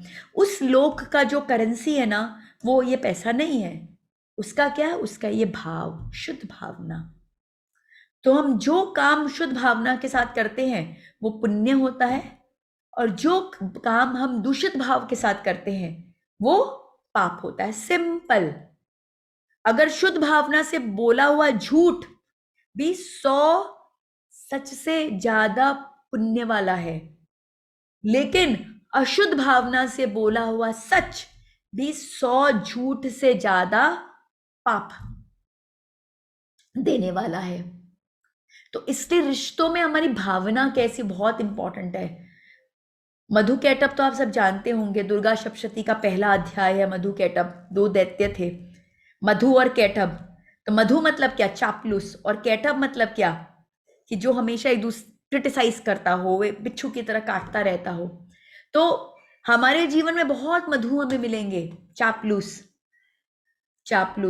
जो खाली हमें बटरिंग करेंगे, मीठी मीठे बोलेंगे, लेकिन भाव क्या वो इंपॉर्टेंट है। मीठा बोलना उतना इंपॉर्टेंट नहीं है, मीठे बोल के पीछे छुपे भाव इंपॉर्टेंट है। तो हम अपने हर रिश्ते के साथ में कैसा भाव रखते हैं वो इंपॉर्टेंट है। अगर हम कोई रिश्ते में किसी को डांट भी देते एक शुद्ध भावना के साथ, तो भी वो डांट से हमको कर्म नहीं लगता। लेकिन अगर हम ऐसा मधु बन के हम उसका खराब करना चाहते हैं तो वो हमें कर्म दोष लग जाता है। तो इंटेंशन बहुत इंपॉर्टेंट है। कई बार मुझसे लोग पूछते हैं कि हम तो शुद्ध भावना से काम कर रहे, लेकिन सामने वाला उसको मिसअंडरस्टैंड कर रहा है। No problem, no problem. मेरी भावना कैसी है वो इंपॉर्टेंट है, क्योंकि दुनिया में हर इंसान अपने अपनी मनोदशा से सोचता है, अपने अपने कार्मिक बैगेज के हिसाब से उसकी सोच होती है। तो हम उनके सोच को कंट्रोल नहीं कर सकते। हम क्या कंट्रोल कर सकते? अपने भाव। अगर मैंने कोई कार्य शुद्ध भावना के साथ किया है तो सामने वाले को अच्छा लगे खराब लगे वो उसकी प्रॉब्लम है, मुझे कर्म दोष नहीं लगेगा, क्योंकि मेरी भावना बिल्कुल शुद्ध थी, मेरी भावना में कुछ भी दोष नहीं था। लेकिन अगर मेरी भावना शुद्ध है और सामने वाला रिएक्ट किया नहीं किया तो सामने वाले को कोई फर्क नहीं पड़ेगा, बट मेरी जो अशुद्ध भावना है उससे मुझे कर्म दोष लग जाएगा। तो भावना बहुत इंपॉर्टेंट है कि हमारी भावना कैसी है। तो हर रिश्ते को आप किस भावना से जी रहे हो उस पर आप प्लीज जज करें, फोकस करें, ध्यान दें कि आपकी भावना क्या है आपके हर रिश्ते के पीछे। तीसरा, state of bliss and peace, सत्यचित आनंद। हमारा जो आत्मा है ना, उसका जो मूल स्वरूप है वो क्या है? सत्यचित आनंद है, सत्यचित आनंद। तो जब जब हम अपने इस मूल स्वरूप से शिफ्ट हो जाते हैं, हम सत्यचित आनंद की अवस्था से शिफ्ट हो जाते हैं, हमें कर्म दोष लग जाता है। सिंपल। तो जब जब हम दुखी होते हैं पाप कर्म लगता है हमें। जब जब हम ईर्ष्या करते हैं, गुस्सा करते हैं, क्रोध करते हैं, पाप कर्म लगता है। और जब जब हम एक स्टेट ऑफ ब्लिस में रहते हैं, एकदम शांत चित्त रहते हैं। जितना भी हाहाकार ना चल रहा हो दुनिया में, अंदर से हमारी अंतरात्मा बिल्कुल स्थित है सत्यचित अवस्था में, तो हम कंट्रोल में रहते हैं। बट हमारे साथ क्या होता है, किसी ने एक छोटी सी बात बोल दी, अरे आप ये अच्छा से किए नहीं, बस क्या हो जाता है, हम तुरंत भड़क जाते हैं। ऐसा कैसे बोल दिया, तुमको सिचुएशन पता थी क्या, ऐसा हो गया था, वैसा हो गया था, ठीक है तुम करके दिखा दो तो जान ले, ब्ला ब्ला ब्ला ब्ला, इतनी छोटी सी बात। और हमने क्या किया, अपनी पूरी सत्यचित आनंद की अवस्था को बिगाड़ दिया। और एक बार नहीं बिगाड़ा, उसके बाद हम 10 लोगों के पास और जाते हैं, पता है उसको कोई अकल ही नहीं। इतना बड़ा काम किया, उसमें एक छोटी सी मिस्टेक हो गई, पूरे काम की कोई कदर नहीं, वो छोटी सी मिस्टेक के पीछे मेरे पर पड़ गए। अगली बार उसको देना और देखना कैसा कर सकता है। तो हम 10 बार जब दूसरों से चर्चा किए, हमने हर 10 बार क्या किया, अपने उस सच्चित आनंद की अवस्था को बिगाड़ा। और फिर सिर्फ चर्चा ही नहीं किया, बैठे बैठे भी, जब हम एकांत में बैठे हैं तो भी बार बार मुझे किसका स्मरण हो रहा है, उसी इंसान का जिसने एक छोटी सी, बोलते हैं एक सूतली बॉम्ब मेरे अंदर डाल दी, छोटा सा, और मेरे पूरे अंदर के एनवायरनमेंट को डिस्टर्ब कर दिया। तो सोचिए एक छोटी सी चीज कितनी बार हम रिलिव कर करके, बता के, सोच के, उस पर चिंतन मनन करके हम अपने अंदर के सच्चित आनंद को डिस्टर्ब करते हैं। और हर बार जब हम सच्चित आनंद को डिस्टर्ब करते हैं, हम उस इंसान के साथ अपने कार्मिक ट्रांजैक्शंस को और स्ट्रेंथन करते जाते हैं, स्ट्रेंथन करते जाते हैं। उसके साथ हमारे रिश्ते उतने खराब होते जाते हैं, उसे पता चले या ना पता चले। शायद वो 10 लोगों का बताए, उसको नहीं पता, अब मन में सोच उसको नहीं पता, लेकिन क्या हो रहा है, मेरे कार्मिक अकाउंट में उसके साथ जो मेरा कार्मिक ट्रांजैक्शन है उसमें ऐड होता जा रहा है। और ऐड होने से क्या हो रहा है, मेरे ट्रांजैक्शन उसके साथ बिगड़ रहे हैं। अब कहीं ना कहीं उसका तो रिएक्शन आएगा ही आएगा। और फिर हम बोलेंगे भाई मैं तो उसके साथ हमेशा अच्छा ही रहता हूँ। अगले जन्म में बोलोगे आप, इस जन्म में तो आपको मालूम है, अगले जन्म में बोलोगे पता नहीं वो देखते मेरे को भड़क जाता है, क्या प्रॉब्लम है उसकी समझ ही नहीं आता। आपको नहीं मालूम कि पिछले जन्म में आपने कितनी बार उसकी एक छोटी सी बात को इतना बड़ा कर दिया था, और कार्मिक ट्रांजैक्शन को कितना खराब कर दिया था। I hope you are understanding. ये बहुत छोटी छोटी बातें हैं, बहुत छोटी छोटी बातें हैं, लेकिन हमारे रिश्तों में कैसे वो बीज डाल रही हैं, विषैले बीज डाल रही हैं, और जिसको हम बहुत इजीली हैंडल कर सकते हैं। हमें थोड़ा सा भी विवेक आए और हम ये सब स्मॉल स्मॉल कार्मिक कॉन्सेप्ट्स को समझने लग जाएं, तो हम क्या करें, उसके प्रति सचेत हो जाएंगे। और जब हम सचेत होंगे तो हम उसी प्रकार से हम अपने लाइफ को ढालने की कोशिश करेंगे। तो हमें जैसे ही पता चल गया कि भाई शुद्ध भावना इंपॉर्टेंट है, जैसे मेरी भावना बिगड़ी, तुरंत मैं अपने आप को रियलाइन करेंगे, no no, not allowed, not allowed, भावना शुद्ध होनी चाहिए। बिकॉज देखिए हम सब गुणों के अधीन हैं। हमें मनुष्य तन में है ना, हम 3 गुणों से बने हैं, तमोगुण, रजोगुण और सतोगुण। तमोगुण अधोगुण है, मतलब वो तो बहुत ही खराब है, वो तो एक दूसरे को मारने काटने, मतलब जो बिल्कुल दुष्टता की भावना वाले जो गुण है वो होते तमोगुण।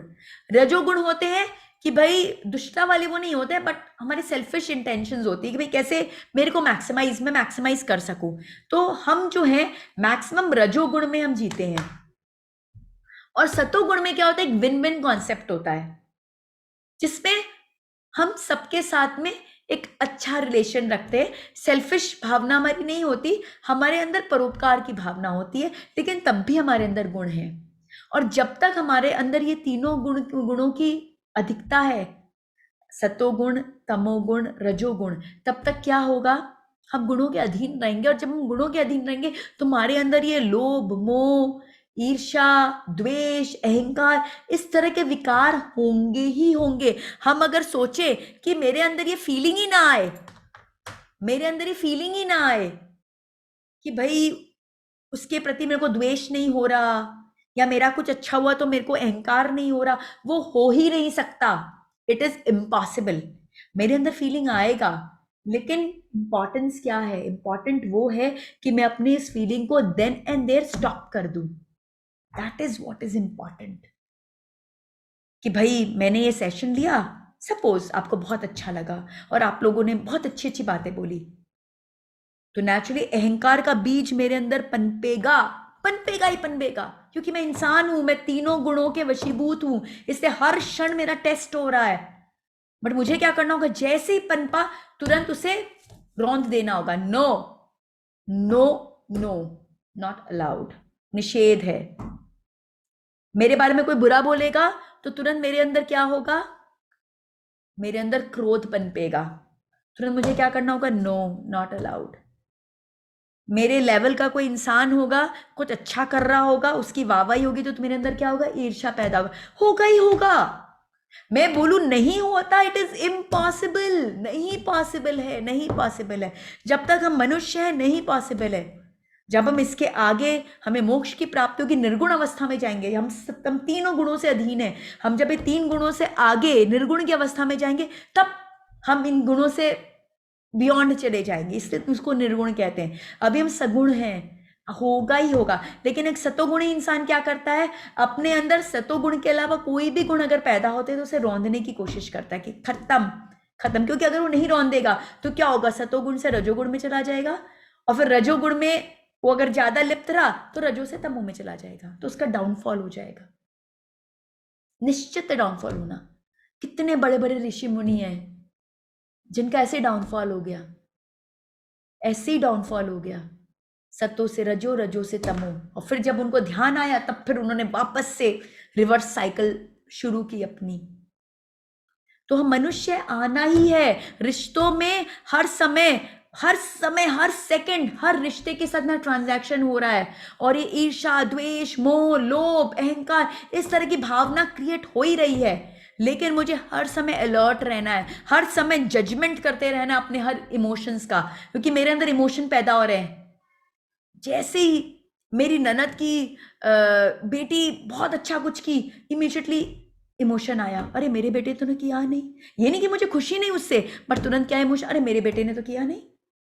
आप समझ रहे हैं, तो मुझे तुरंत क्या करना है, वो इमोशन को करना है, अरे नहीं किया तो क्या, उसने किया ना, I should be happy for her, and if I want my son to do, तो मुझे मेहनत करनी होगी, उस पर बात खत्म हो गई। बट तुरंत ईर्ष्या की भावना क्यों, तुरंत कंपैरिजन क्यों? लेकिन कंपैरिजन होगा, कंपैरिजन होगा, बट हमें तुरंत, और धीरे धीरे प्रैक्टिस करते करते फिर खत्म भी हो जाएगा। ये धीरे धीरे फिर कम होता जाएगा, कम होता जाएगा, कम होता जाएगा। शुरुआत में बहुत होगा, फिर धीरे धीरे धीरे धीरे वो कम कम कम कम कम कम कम, और जब एकदम कम होता जाएगा तो फिर हम निर्गुण की अवस्था में पहुंचेंगे। तो ये सब स्टेजेस हैं, बट ये स्टेजेस को हमको क्रॉस करना है। नेक्स्ट वही detachment, stay away from low मोह एंड राग। जो हमारे प्रिय होते हैं, और सबसे प्रिय कौन होते हैं, हमारे बच्चे, तो सबसे ज्यादा मोह और राग उन्हीं के प्रति होता है, और हम उनके लिए पता नहीं क्या क्या करते हैं, फिर वो वही बड़े हो जाते हैं, और उसके बाद जिस तरह का हमने उनके लिए किया था नेचुरली वैसा रिटर्न हमको उनसे मिलेगा नहीं, क्योंकि उनको तो हमारे प्रति उतना मोह राग नहीं है जितना हमें उनके प्रति है। और फिर हम सैड हो जाते हैं कि अरे हमने तो इतना किया। अरे तो आपने जो किया वो आपने अपनी रिस्पॉन्सिबिलिटी के हिसाब से किया, अब उनको देखना है वो करते कि नहीं करते। तो हमें एक डिटैचमेंट की भावना रखनी, क्योंकि पूरी महाभारत की रचना जो है ना, सिर्फ और सिर्फ एक ही भावना से हुई, एक ही भावना, धृतराष्ट्र के पुत्र मोह, पुत्र मोह, पुत्र के प्रति उनको जो राग था, जो मोह था, उसी के कारण पूरे महाभारत की रचना हुई। अगर उनको शायद इतना मोह और राग नहीं होता था अपने पुत्रों के प्रति, और अगर वो पांडु पुत्र को भी उनको राइटफुल प्लेसमेंट देते, तो शायद महाभारत की रचना होती ही नहीं थी। तो महाभारत हमें यही सिखाता है कि मोह और राग जो है वो कितना बड़ा विकार है, जो हमारे अंदर आएगा ही। मुझे मेरे बेटे के प्रति मोह और राग होगा ही होगा, कैसे नहीं होगा? मैं कहूं कि मुझे मोह नहीं अपने बेटे से, तो मैं झूठ बोल रही हूं, सरासर झूठ बोल रही हूं। लेकिन उस मोह को मुझे क्या डायरेक्शन देना है वो मेरा चॉइस है। मेरे अंदर सारे विकार है, बट वो विकारों को मैं क्या डायरेक्शन दूंगी वो मेरा चॉइस है। सिमिलरली द्वेष, ईर्ष्या, लोभ, अहंकार, ये सारे विकार मेरे अंदर है, बट मुझे डिसाइड करना है कि मुझे कंपटीशन में जाना है कि कोलैबोरेशन में जाना है, अपने लोगों से मुझे कैसा बिहेव करना है। एंड देन वेरी इंपॉर्टेंट, से नो टू सफरिंग। हमने ये तो समझ लिया कि अगर हम किसी को प्रताड़ित करते हैं, परेशान करते हैं, तो अगले जन्म में वो तो हमारे सर पे डांस करने ही वाला है। हमें कर्म दोष लग ही रहा है। लेकिन अगर हम सफर कर रहे हैं तो क्या? कई बार लोग मुझसे पूछते भी है कि मैं बहुत सफर हो रही हूं तो क्या? तो अगर आप सफर हो रहे हो तो आप पर भी कर्म दोष लग रहा है। क्यों? क्योंकि मैंने कर्म का क्या सिद्धांत बताया? The moment you shift from your state of bliss, आप जैसे सत्यचित आनंद की अवस्था से हिलते हो आपको कर्म दोष लगता है। तो अगर आप प्रताड़ित होकर दुखी हो रहे हो तो आपको कर्म दोष लग रहा है। तो अगर आप प्रताड़ित हो रहे हो तो आपको खड़ा होना होगा, आई हैव टू से नो, और आपको सच्चित आनंद की अवस्था में जाना होगा। अगर आप दुख के जीवन में रहोगे और कांस्टेंट सल्किंग करते रहोगे तो आपको कर्म दोष लग रहा है, वो बहुत बड़ा प्रॉब्लम है आपके लिए। सो बहुत जरूरी है कि हमें न प्रताड़ित करना है न प्रताड़ित होना है। अगर कोई हमें दबाने की कोशिश कर रहा है तो we have to stand for ourselves. No, not allowed, stay in limits, but एक सच्चित आनंद की अवस्था में। क्योंकि अगर आप वहां पे फिर भिड़ने लग गए तो वही पातंजलि योग सूत्र याद कीजिए, a be indifferent, you have to be friendly towards all. तो कोई जैसा भी हो हमारा भाव सबके प्रति सेम होना चाहिए, but then we have to stand for it. कई बार मुझसे लोग ये भी पूछते हैं कि हम जब दुनिया में काम कर रहे हैं तो नेचुरली अगर हम एकदम सच्चित आनंद की अवस्था में रहेंगे तो काम कैसे होगा?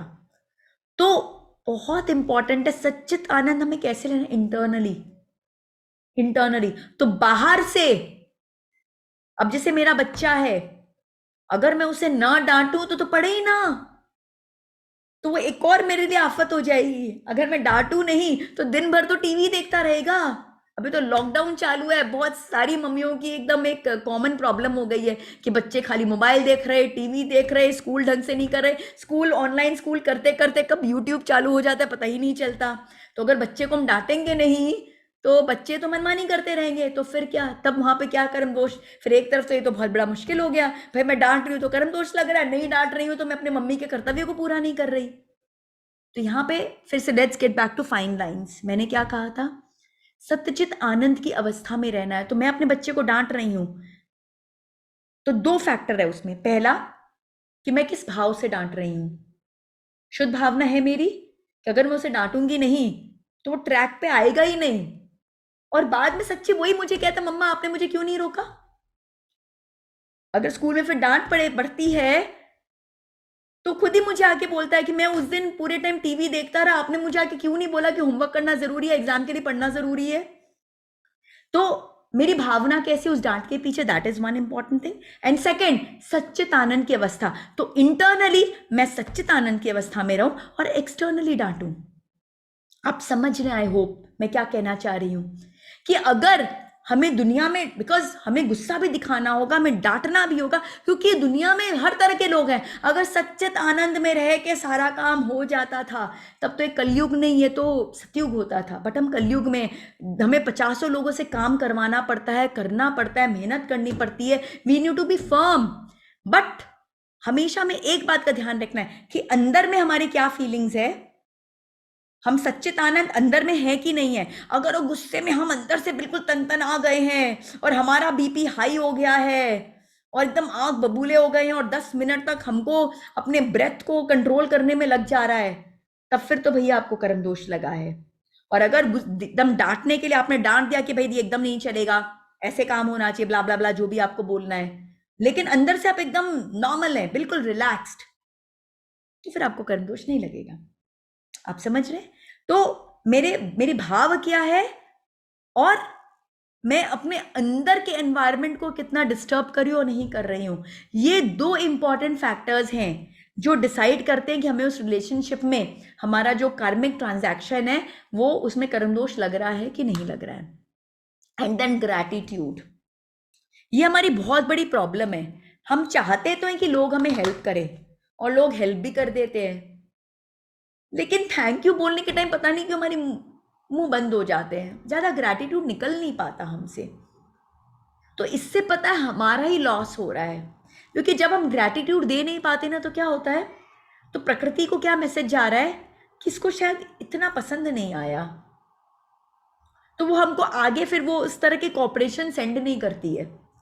और जब हम खूब थैंक यू करते हैं कि अरे वाह आपने इतना किया मेरे लिए, thank you thank you thank you thank you, तो उससे क्या होता है, प्रकृति सोचती है कि अरे इस इंसान को इतना सा किया और वो इतना खुश हो गया, यानी कि इसकी खुशी इस पर कितनी डिपेंडेंट है, इसको और मदद करो और मदद करो और वो पता नहीं कितने लोगों को भेजता है हमारी मदद के लिए।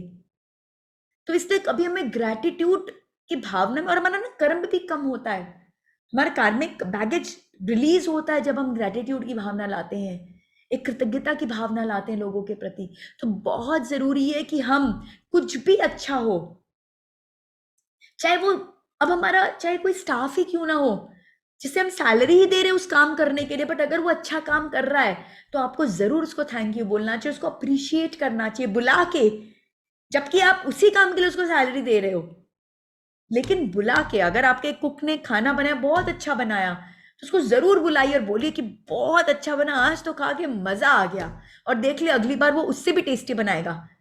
और प्रकृति तो आपको मदद करेगी, वो कुक भी आपको, नहीं तो क्या आप खा लिया, आपने कुछ बोला, अपने बेचारे को पता भी नहीं चला, अच्छा लगा नहीं लगा, वो वैसे ही ढेंचू ढेंचू करेगा काम। और आप बोलोगे बहुत अच्छा लगा, मजा आ गया, और फिर कभी 2 दिन बाद वो अच्छा नहीं बना, अगर आप बुला के अगर बोलोगे भी ना कि आज पता नहीं क्या हुआ था, मूड नहीं था क्या उतना अच्छा, आज उतना अच्छा बना नहीं, उसके दिल पे बात लगेगी नहीं उतनी। तो इसलिए ग्रैटिट्यूड बहुत जरूरी है, बहुत जरूरी है। आप है ना पूरी प्रकृति का मनोबल बढ़ा देते हो, उस इंसान का मनोबल बढ़ा देते हो जैसे ग्रैटिट्यूड, और रिश्ते इतने पक्के हो जो इंसान जान देने के लिए खड़ा हो जाएगा। आप जब सबको, और झूठी ग्रैटिट्यूड नहीं, देखिए मैं यहाँ पे जितनी बातें बोल रही हूँ ना सब सत्यता के आधार पे बोल रही हूँ, फेक नहीं होना। वो फेक होने से मधु के लेवल पे आ जाओगे, वहीं पे क्या होगा, आपके भाव, जहां फेक होते हैं आपके भाव झूठे होते हैं, जहां आपके भाव झूठे वहां कर्म दोष। कोई इंसान ने काम ढंग का किया है, आप झूठ मूठ कर उसको ग्रेटिट्यूड करो, बटरिंग लगा रहे हो, वहां कर्मदोष लग गया। उल्टा, उल्टा प्रकृति क्या सोचेगी, इसको फालतू का काम चाहिए, तो सारे लोग आपको जो मिलेंगे वो ऐसे ही मिलेंगे जो बेकार आपके सब काम को खराब करके जाएंगे। तो झूठा नहीं बनना कभी, जो है जेन्युइन। तो जेन्युइनली कोई आपके लिए अच्छा कर रहा है तो ग्रैटिट्यूड दीजिए, जितना ग्रैटिट्यूड दीजिए जरूर दीजिए, जरूर दीजिए। आपके बच्चे ने अच्छा किया उसको ग्रैटिट्यूड दीजिए, आपके मम्मी पापा आपके लिए इतना अच्छा करते हैं, हाँ भाई उनकी जिम्मेदारी है आपके लिए करने की, बट ग्रैटिट्यूड दीजिए उनको, thank you thank you thank you. अगर आप उनसे मिलके भी नहीं दे सकते हो ना, तो आप रोज ध्यान में उनको ग्रैटिट्यूड दो, एवरी मॉर्निंग, हर मॉर्निंग आप जब उठते हो ना, तो एटीट्यूड ऑफ ग्रैटिट्यूड का भाव रखो। आप सुबह उठते ही सबसे पहला ग्रैटिट्यूड भगवान को, कि भगवान आपने मेरे जीवन में एक और दिन ऐड कर दिया, क्या पता था नींद में ही हम खिसक जाते, दिया तो दिन उन्होंने ही ना, एक दिन आपने मुझे दिया, और थैंक यू उसके लिए। थैंक यू मेरे माता पिता को जिन्होंने मुझे जन्म दिया, थैंक यू मेरे बच्चों को, थैंक यू मेरे स्पाउस को, थैंक यू मेरे सारे प्रियजनों को, थैंक यू सारे लोग जो मेरे लिए काम करते हैं उनके लिए, थैंक यू सूर्य देवता को, थैंक यू धरती माँ को, जिनके जिनसे जिनसे आपका जीवन निर्भर कर रहा है, सबको ग्रैटिट्यूड दीजिए। और आप देखोगे कि जब आप काम करना शुरू करोगे ना, सब तत्पर है आपके लिए कुछ ना कुछ करने के लिए, आपको बोलने की भी जरूरत नहीं, वो खुद से कर रहे हैं। क्यों? क्योंकि लॉ ऑफ एनर्जी है, वो ग्रैटिट्यूड की फीलिंग उन तक पहुंच चुकी है, और वो अपने आप आपके लिए करते जा रहे हैं। And most important, think of your relationships from soul consciousness. हम जब अपने कोई भी रिश्ते को एक आत्मा के नजरिए से जब देखते हैं ना, तो कोई प्रॉब्लम नहीं होता है। जब शरीर के नजरिए से देखते हैं तो प्रॉब्लम ही प्रॉब्लम होता है। क्योंकि जब हम शरीर के नजरिए देखते हैं ना, तो मुझे वो मेरी बहू दिखती है, और जैसी वो मुझे बहू दिखती है तो मुझे बेटी और बहू का डिफरेंस फील होने लग जाता है। बट जैसे ही मैं उसे आत्मा के नजरिए से देखूंगी, तो वही बहू पिछले जन्म में मेरी बेटी भी हो सकती है, कोई भी हो सकती है, तो वो प्रॉब्लम नहीं आता। तो हम इस शरीर में रह के क्या करते हैं, हम हर आत्मा को टाइपकास्ट कर दे रहे एक एक चीज के अंदर, और हम फिर उनके साथ वैसे एक्सपेक्टेशंस शुरू कर देते हैं, और सारी प्रॉब्लम वहीं पे शुरू हो जाती है। और जब हम अपने सब रिश्तों को आत्मा के एंगल से देखते हैं, तब प्रॉब्लम नहीं आती। क्योंकि अगर कोई मेरे साथ अच्छा नहीं कर रहा है, तो जरूर पिछले जन्म में मैंने उसके साथ अच्छा नहीं किया था। सो it is just a law of reaction, every action has an equal and opposite reaction. ये न्यूटन का लॉ है, ये न्यूटन का लॉ है, हर एक्शन का एक रिएक्शन है। तो अगर मेरे से कोई इस जन्म में अच्छा बिहेव नहीं कर रहा है, तो मैंने कभी ना कभी इस जन्म में या पिछले जन्म में उससे अच्छा बिहेव नहीं किया था, प्लेन एंड सिंपल। सो इसलिए बहुत इंपॉर्टेंट है कि हम जब कोई भी चीज अगर हमें किसी की अच्छी नहीं लगती है तो हम तुरंत उसको सोल पर्सपेक्टिव से सोचे, आत्मा के पर्सपेक्टिव से सोचे। तो तुरंत हमें क्या, फिर फिंगर है ना जो उधर पॉइंट कर रहे थे ना, वो फिंगर तुरंत इधर पॉइंट करने शुरू हो जाते हैं खुद की तरफ, क्योंकि शुरुआत तो मेरे से ही हुई है, शुरुआत तो मेरे से ही हुई है, मैंने ही अच्छा कुछ ना कुछ नहीं किया था, इसलिए आज वो मुझसे अच्छा बिहेव नहीं कर रहा है, तो फिर मुझे ठीक करना है। और वही अगर हम बॉडी कॉन्शियसनेस में रहते, शरीर बोध में रहते, तो क्या होता है, अरे मेरी तो बहू ऐसी, मेरा तो ये ऐसा, मेरा तो वो ऐसा, हम बस उसको लेके पूरे उलझ जाते हैं। तो इसलिए आप हर रिश्तों को एक आत्मा समझिए, हर एक आत्मा है जो कुछ अचीव करने आई है, एंड आपका काम है उसे उस सपोर्ट प्रोवाइड करना कि वो अपने सोल एजेंडा को अचीव कर सके, बस इतना ही काम है आपका। और अगर कुछ चीजें उसमें अच्छी नहीं है तो हमें उसे इम्प्रूव करना है, क्योंकि कुछ ना कुछ पास्ट में हमने खराब किया था। वही नेवले सांप की स्टोरी, कि जैसे वो नेवला सांप को मुंह से छोड़ देगा, खत्म हो गई कहानी, वहीं पे स्टॉप। वो नेवला सांप का जो ट्रांजैक्शन था वो ओवर हो गया, बट जब तक दबोचता जाएगा वो कहानी चलती जाएगी।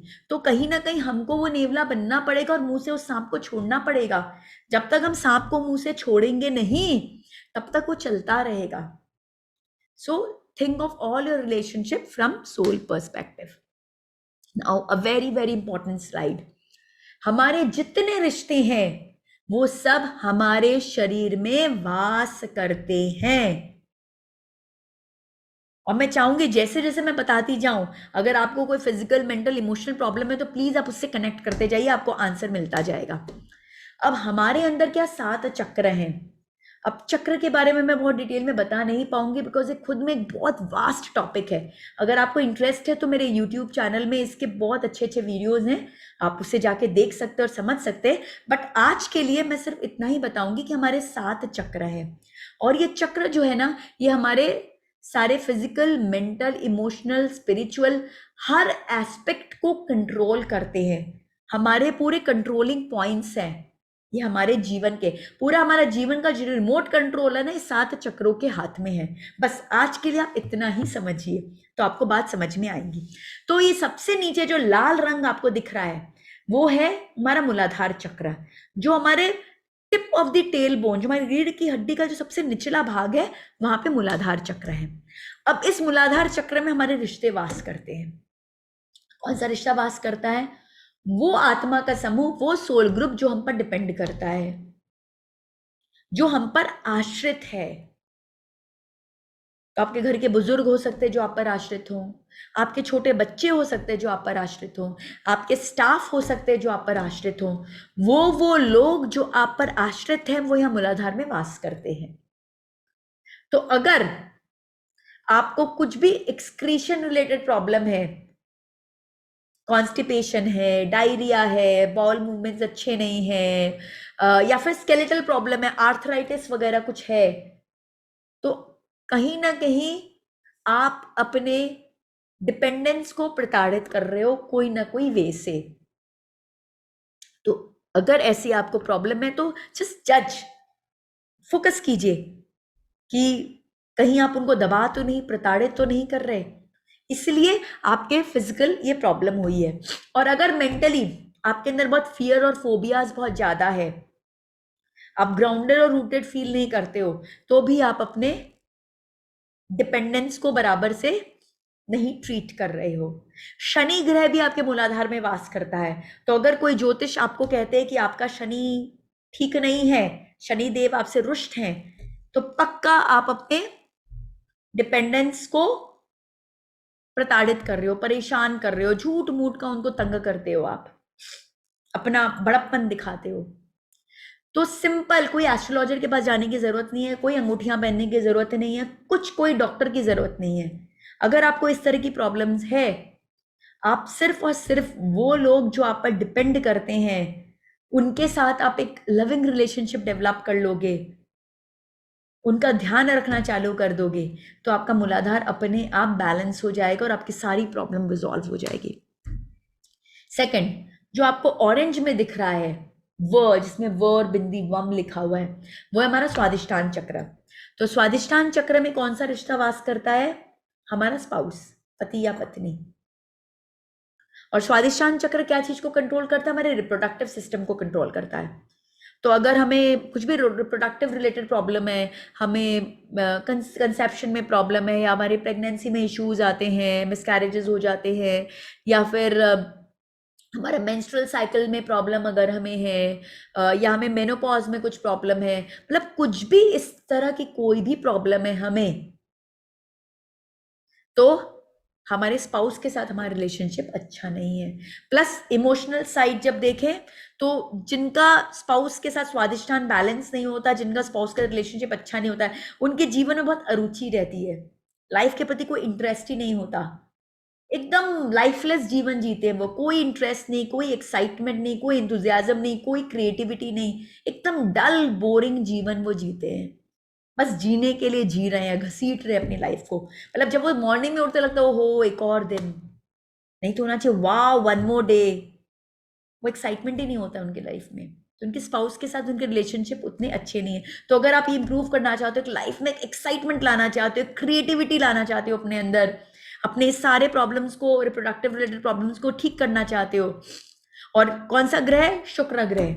और अगर आप अपने शुक्र ग्रह को अच्छा करना चाहते हो, उच्च का बनाना चाहते हो, तो कुछ नहीं, अपने स्पाउस के साथ अच्छा कर लीजिए रिश्ता। और स्पाउस तो आपके ही है ना भाई, आपकी पति है, आपकी पत्नी किसी और की तो नहीं है। उनके साथ अच्छा नहीं करोगे तो किसके साथ अच्छा करोगे? मेरे को तो समझ ही नहीं आता हस्बैंड वाइफ झगड़ते क्यों हैं। थोड़ा बहुत होना चाहिए, नहीं तो मजा नहीं आएगा। बट इंपॉर्टेंट इज, हम बहुत एक दूसरे के साथ कार्मिक बैगेज बांध लेते हैं, एंड हम अर्धनारीश्वर है, हम हाफ मेल और हाफ फीमेल है अंदर से। तो जब हमारे स्पाउस का हमारा रिलेशनशिप ठीक नहीं होता, तो हमारा जो हाफ पार्ट जो है ना, जो राइट पार्ट है, वो हमारा मेल पार्ट है, वो पार्ट बहुत डिस्टर्ब्ड रहता है। और मेल के केस में अगर उनकी वाइफ के साथ नहीं तो उनका लेफ्ट पार्ट बहुत डिस्टर्ब्ड रहता है, तो बहुत सारी बीमारियां आ जाती है हमारे अंदर। तो बहुत जरूरी है, अगर हम अपने हस्बैंड के साथ, वाइफ के साथ रिलेशनशिप अच्छा कर ले, तो ये सारी प्रॉब्लम्स प्लस शुक्र ग्रह हमारा बहुत अच्छा हो जाता है। थर्ड, मणिपुर, जो येलो में आपको दिख रहा है रम लिखा हुआ, तो मणिपुर चक्र जो है, वहां पे वास करते हमारे समकर्षी, जो रिश्ते हमसे पैरेलल हैं, वो सारे रिश्ते वहां पे वास करते हैं। अब ये रिश्तों के साथ हमारा क्या चक्कर है? जो पैरेलल रिश्ते होते हैं ना, उनके साथ कैसी भावनाएं होती है हमारी? उनके साथ ईर्ष्या होता है, द्वेष होता है, कंपटीशन होता है, अहंकार होता है। इस उनको हम प्रताड़ित नहीं करते, प्रताड़ित करते हैं हम डिपेंडेंस को, तो मूलाधार डिस्टर्ब होता है। और यहाँ पे मणिपुर में हमारे हैं हमारे समकर्षी, हमारे भाई बहन, ननद, देवर, हमारे बिजनेस एसोसिएट्स, हमारे नेबर्स, हमारे पार्टनर्स, जो हमसे पैरेलल लोग हैं, हमसे पैरेलल, जो सेम लेवल के हैं, इक्वल फुटिंग पे हम जिनके साथ जीते हैं, उनके साथ हम इस तरह की भावना रखते हैं, ईर्ष्या, द्वेष, जलन, कंपटीशन, इस तरह की फीलिंग रखते हैं। और मणिपुर कंट्रोल क्या करता है? हमारी पाचन शक्ति को कंट्रोल करता है, डाइजेशन को। तो हम देखेंगे जो ज्यादा करके बुजुर्ग लोग होते हैं ना, उनको ज्यादा करके कॉन्स्टिपेशन ऐसा प्रॉब्लम ज्यादा होती है, बिकॉज वो अपना वर्चस्व बनाने की कोशिश करते हैं, कर पाते नहीं कर पाते दूसरी बात, बट उनको इच्छा होती है कि भाई मैं दबाऊं दबाऊं दबाऊं, भाई मैं पावरफुल बनूं। तो ज्यादा करके उनका मूलाधार में बहुत प्रॉब्लम आने लग जाती है, डाइजेशन में प्रॉब्लम, इसमें एक्सक्रीशन में प्रॉब्लम होने लग जाता है, बोन्स वीक होने लग जाते हैं। और जो यंग होते हैं ना, उनको आज देखोगे, आज के जमाने में स्पेशली मैं मेजॉरिटी यंग लोगों से मिलती हूँ जिनको प्रॉब्लम है मेजर डाइजेशन का, एसिडिटी का बहुत प्रॉब्लम है। क्यों प्रॉब्लम है उनको इतना? डाइजेशन, एसिडिटी, ये सब चीज की प्रॉब्लम क्यों है? क्योंकि उनके अंदर इतना ईर्ष्या, द्वेष, कंपटीशन भर गया है। वो किसी को अच्छा करते हुए देख के खुशी नहीं हो पाते, हर चीज में कंपटीशन करते हैं। अरे ब्रह्मांड में बहुत है, ब्रह्मांड बहुत बड़ा है, भगवान के पास में अनलिमिटेड रिसोर्सेज हैं। अगर कोई कुछ आपसे ज्यादा कर लिया, तो आप भगवान से सीख करके आप ज्यादा कर लो ना। उससे क्यों आप जेलेसी कर रहे हो? उल्टा आप उससे जेलेसी करके मैसेज क्या भेज रहे हो कि मुझे पसंद नहीं है ये सारा सक्सेस। आप जल रहे हो, या आप क्या मैसेज आ रहा है, मुझे ये सक्सेस पसंद नहीं, तो भगवान आपको भी सक्सेस नहीं देंगे।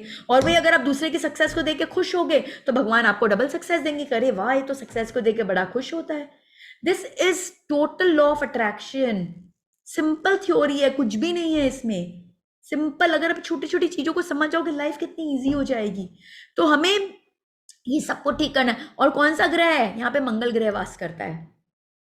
तो जिसका मंगल गड़बड़ है, जिसको डाइजेशन की प्रॉब्लम है, जिसके ये सब ईर्ष्या द्वेष इस तरह की फीलिंग्स बहुत ज्यादा है, जिसका कॉन्फिडेंस बहुत कम हो चुका है लाइफ में, वो सबका मणिपुर बिगड़ चुका है। उनको कुछ नहीं करना है, अपने समकर्षी लोगों के साथ एक लविंग रिलेशनशिप डेवलप करना है, उनके सक्सेस को देख के खुश होना है, उनको सपोर्ट देना है। जब हम एक दूसरे को सपोर्ट देते हैं ना तो हमें बहुत सपोर्ट मिलता है। फिर अगला है ग्रीन, हमारे यहाँ पे हार्ट पे अनाहत चक्र। तो अनाहत चक्र किसका है? सूर्य का प्रतीक, पिता। जो जिनके रिश्ते पिता के साथ अच्छे होते हैं उनका अनाहत बहुत पावरफुल होता है। और अनाहत किसको कंट्रोल करता है? सर्कुलेशन को और रेस्पिरेशन को। तो जिनके पिता के साथ रिश्ते अच्छे हैं उनका सर्कुलेशन रेस्पिरेशन बहुत अच्छा होता है। और प्लस अनाहत किसका प्रतीक है? सूर्य का प्रतीक है, तो उनका सूर्य उच्च का होता है।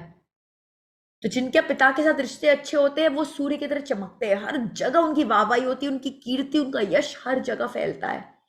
और जिनके पिता के साथ रिश्ते अच्छे नहीं होते वो बुझे हुए, क्या बोलते हैं ना, बल्ब की तरह होते हैं, टिम टिम टिम टिम, बस ऐसे ही जल रहे हैं। तो आपको सूर्य बनना है तो अपने पिता के साथ रिश्ता अच्छा करो। पिता तो आपके ही है ना भाई, आप तो उन्हीं से बॉर्न हुए, उन्हीं से पैदा हुए, उनसे क्या झगड़ा करना। समझ ही नहीं आता लोग अपने पिता से कैसे झगड़ा करते। वो तो आपके अपने हैं, उन्होंने आपको पैदा किया है, आप जो भी बने हो, जो आप कर रहे हो सब उनके कारण कर रहे हो। तो उनके साथ आप कुछ भी वैर भाव करके आप क्या अचीव कर लोगे? और अचीव कुछ नहीं करोगे। अगर कर लोगे आप वो बुझे हुए बल्ब की तरह हो जाओगे, जीरो वॉट बल्ब। और आपको बनना क्या? सूर्य बनना है। तो अगर आपको सूर्य बनना है तो पिता के साथ अपने रिश्ते को अच्छा कर लीजिए। नेक्स्ट, विशुद्धियां कंठ में ब्लू कलर की, विशुद्धि चक्र। तो विशुद्धि का रिश्ता किसके साथ है? खुद के साथ में। खुद मतलब हमारी आत्मा के साथ में। तो हम जितना शरीर बोध में रहते हैं, बॉडी कॉन्शियसनेस में, उतना हमारा विशुद्धि वीक होता है। और जितना अपने आत्मा से हम कनेक्टेड रहते हैं उतना हमारा स्ट्रांग रहता है। तो जिनका विशुद्धि वीक है उनको सारे यहाँ से रिलेटेड प्रॉब्लम होते हैं, थायराइड की प्रॉब्लम होती है उनको, लैरिंग्स फैरिंग, मतलब जो भी फूड पाइप, मतलब यहाँ से कम्युनिकेशन स्पीच डिसऑर्डर्स होते हैं, तो उनको सारी ये प्रॉब्लम होती है।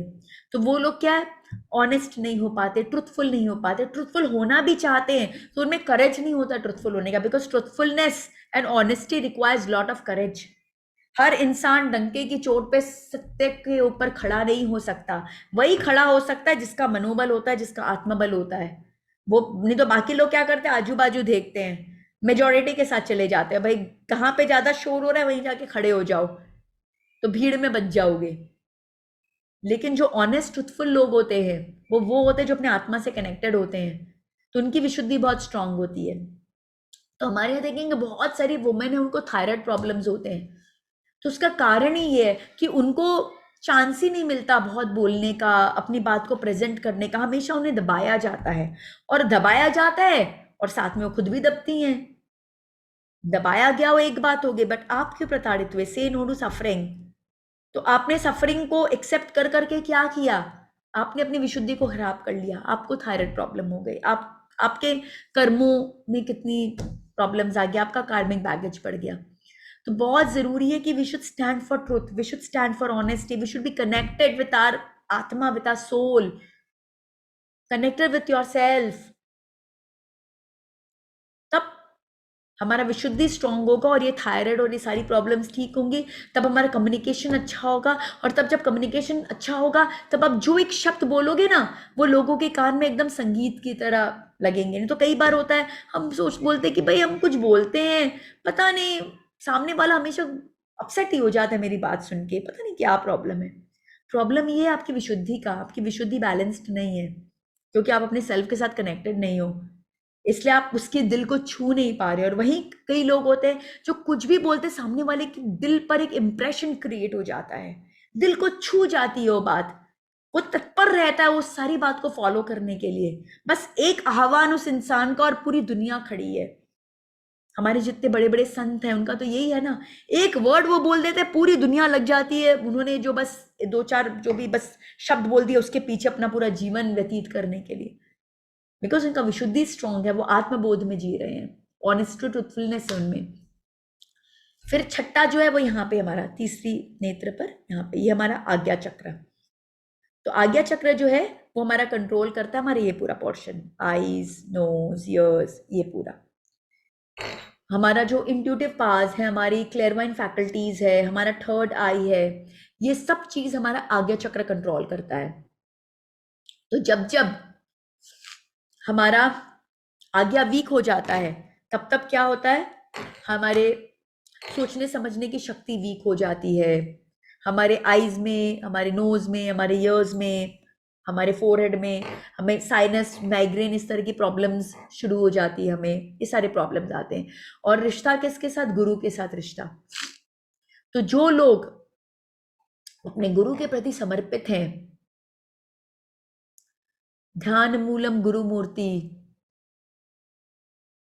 मोक्ष मूलम गुरु कृपा, जो अपने गुरु के एक एक शब्द को मंत्र की तरह लेते हैं, मंत्र मूलम गुरु वाक्यम, तो मंत्र की तरह लेते हैं, उनके ये बताए हुए रास्ते पे अपना पूरा जीवन समर्पित कर देते हैं, उनका आज्ञा बहुत स्ट्रांग होता है। एंड फाइनली यहाँ पे सहस्रार, ये हमारा क्राउन चक्र है और यहाँ पे वास होता है हमारी माँ का। तो सहस्रार जो है वो हमारे पूरे बॉडी के नर्वस सिस्टम को कंट्रोल करता है, ये हमारा सबसे इंपॉर्टेंट चक्र है। और यहाँ पे किसका वास है, हमारी माँ का। ये हमें सत्यचित आनंद प्रोवाइड करता है, हमें एक ब्लिस की स्थिति में रखता है, हमारे मन में बिल्कुल एक शांत भाव को प्रोवाइड करता है। तो जितने भी लोग जो मेंटली बहुत डिस्टर्ब्ड रहते हैं, जो आजकल बहुत बढ़ गया है, क्यों बढ़ गया, क्योंकि हम अपने मदर से डिस्कनेक्ट होते जा रहे हैं। पहले हम अपनी मदर्स के साथ बहुत ज़्यादा बॉन्डेड हुआ करते थे, अभी हमारी बॉन्डिंग शिफ्ट होती जा रही है। तो बिकॉज ऑफ दिस क्या हो रहा है, हमारा मेंटल डिस्टर्बेंस आ जा रहा है, हम बहुत स्ट्रेस में रहते हैं, बहुत डिस्टर्ब्ड रहते हैं, हमारा माइंड हमेशा कंफ्यूज रहता है, कोई डिसीजन मेकिंग कैपेबिलिटीज़ हमारी उतनी अच्छी नहीं रहती। उसका सिर्फ और सिर्फ ये कारण है कि माँ से हम डिस्कनेक्ट हो रहे हैं। हम जैसे अपनी मदर के साथ कनेक्टेड रहेंगे, उनके साथ हमारा अच्छा रिश्ता रहेगा, हमें बहुत मेंटल पीस मिलेगी। क्योंकि सबसे शांति वाली और सबसे प्यारी जगह पूरी दुनिया में कौन सी है, माँ की गोद। एक बच्चा हो चाहे बड़ा हो, कोई भी हो, माँ की गोद, कितना भी दुनिया का टेंशन क्यों ना हो, बस माँ की गोद में जैसे ही जाके सर रखते ना, लगता है पूरी टेंशन खत्म हो गई। वो सबसे बड़ी शांति की जगह है, क्योंकि माँ ही शांति प्रोवाइड करती है। और जब हम उनके साथ रिश्ता खराब कर लेते हैं तो हमारे जीवन से पूरी शांति चली जा रही है। और आज सबसे बड़ा प्रॉब्लम आज की दुनिया में यही हो रखा है, मेंटल प्रॉब्लम्स बहुत बढ़ गए हैं लोगों के, लोग डिप्रेशन में जा रहे हैं, लोग स्ट्रेस में खूब रह रहे हैं। क्यों? क्योंकि वो जड़ों से डिस्कनेक्ट होते जा रहे हैं। हमारे जड़ कौन है, हमारे पिता और माँ हमारी तो जड़ है। हम अपने जड़ों से डिस्कनेक्ट हो रहे हैं, हम अपने गुरु से डिस्कनेक्ट हो रहे हैं, हम अपने सेल्फ से डिस्कनेक्ट हो रहे हैं, हमारे जो मेजर रिलेशन है उनसे हम डिस्कनेक्ट होते जा रहे हैं। तो ये 7 रिश्ते हैं हमारे, जो हमारे 7 चक्रों में वास करते हैं और हमारे पूरे बॉडी को, हमारी फिजिकल बॉडी, हमारी मेंटल बॉडी, हमारी इमोशनल बॉडी, हमारी सारी बॉडीज, अन्नमय कोश, प्राणमय कोश, मनोमय कोश, ज्ञानमय कोश, हमारे 5 कोश को ये 7 चक्र कंट्रोल करते हैं। और इस 7 चक्र में वास है रिश्तों का। आप कुछ नहीं करिए, कोई ज्ञानी बनने की आपको जरूरत नहीं है, कुछ नहीं करना है आपको। एक अनपढ़ इंसान भी, एक अनपढ़ इंसान, मैं जानती हूं, एक लेडी है, अनपढ़ है, कुछ नहीं आता, इतनी अमेजिंग है, इतनी अमेजिंग। आज ही मॉर्निंग में उनको बोल रही थी, कुछ बात से दुखी हो रखी थी, बोले आप बिल्कुल दुखी नहीं हो, आप अगले जन्म में जो बनने वाली हो आपको मालूम ही नहीं है। क्योंकि एकदम सेवा में रत रहती है, बस जहां कोई मिल जाए उसको हेल्प करने चली जाएगी। इतनी अमेजिंग, इतनी अमेजिंग वो लेडी है। लेकिन बेचारी इस जन्म में कुछ पाप कर्म होंगे, गरीब है इस जन्म में, तो नेचुरली बहुत सारे उनके लाइफ के प्रॉब्लम्स है, गरीबी के कारण कितने प्रॉब्लम होते हैं, गरीबी तो सबसे बड़ी एक प्रॉब्लम है, उसके कारण कितने प्रॉब्लम है। तो दुखी थी आज ही मॉर्निंग में बहुत दुखी थी। मैं उनको अब एकदम आपको दुखी होने का कोई हक ही नहीं है, क्योंकि आपका अगला जन्म इतना अमेजिंग होने वाला है और लोगों की लाइन लगी रहेंगी आपके पास में, आपकी सेवा, आपने इतने लोगों की सेवा की है, लाइन लगेगी। आप बोलोगे भाई मुझे जरूरत नहीं, लेकिन लोग तत्पर रहेंगे कि हम क्या करें और क्या ना करें आपके लिए। तो रिश्ते आपको बनाने हैं ऐसे कि लाइन लगे लोगों की और आप बोलो कि नहीं मुझे नहीं, नो नीड। फिर how to how to handle how to handle the karmic baggage, किस तरह से हम अपने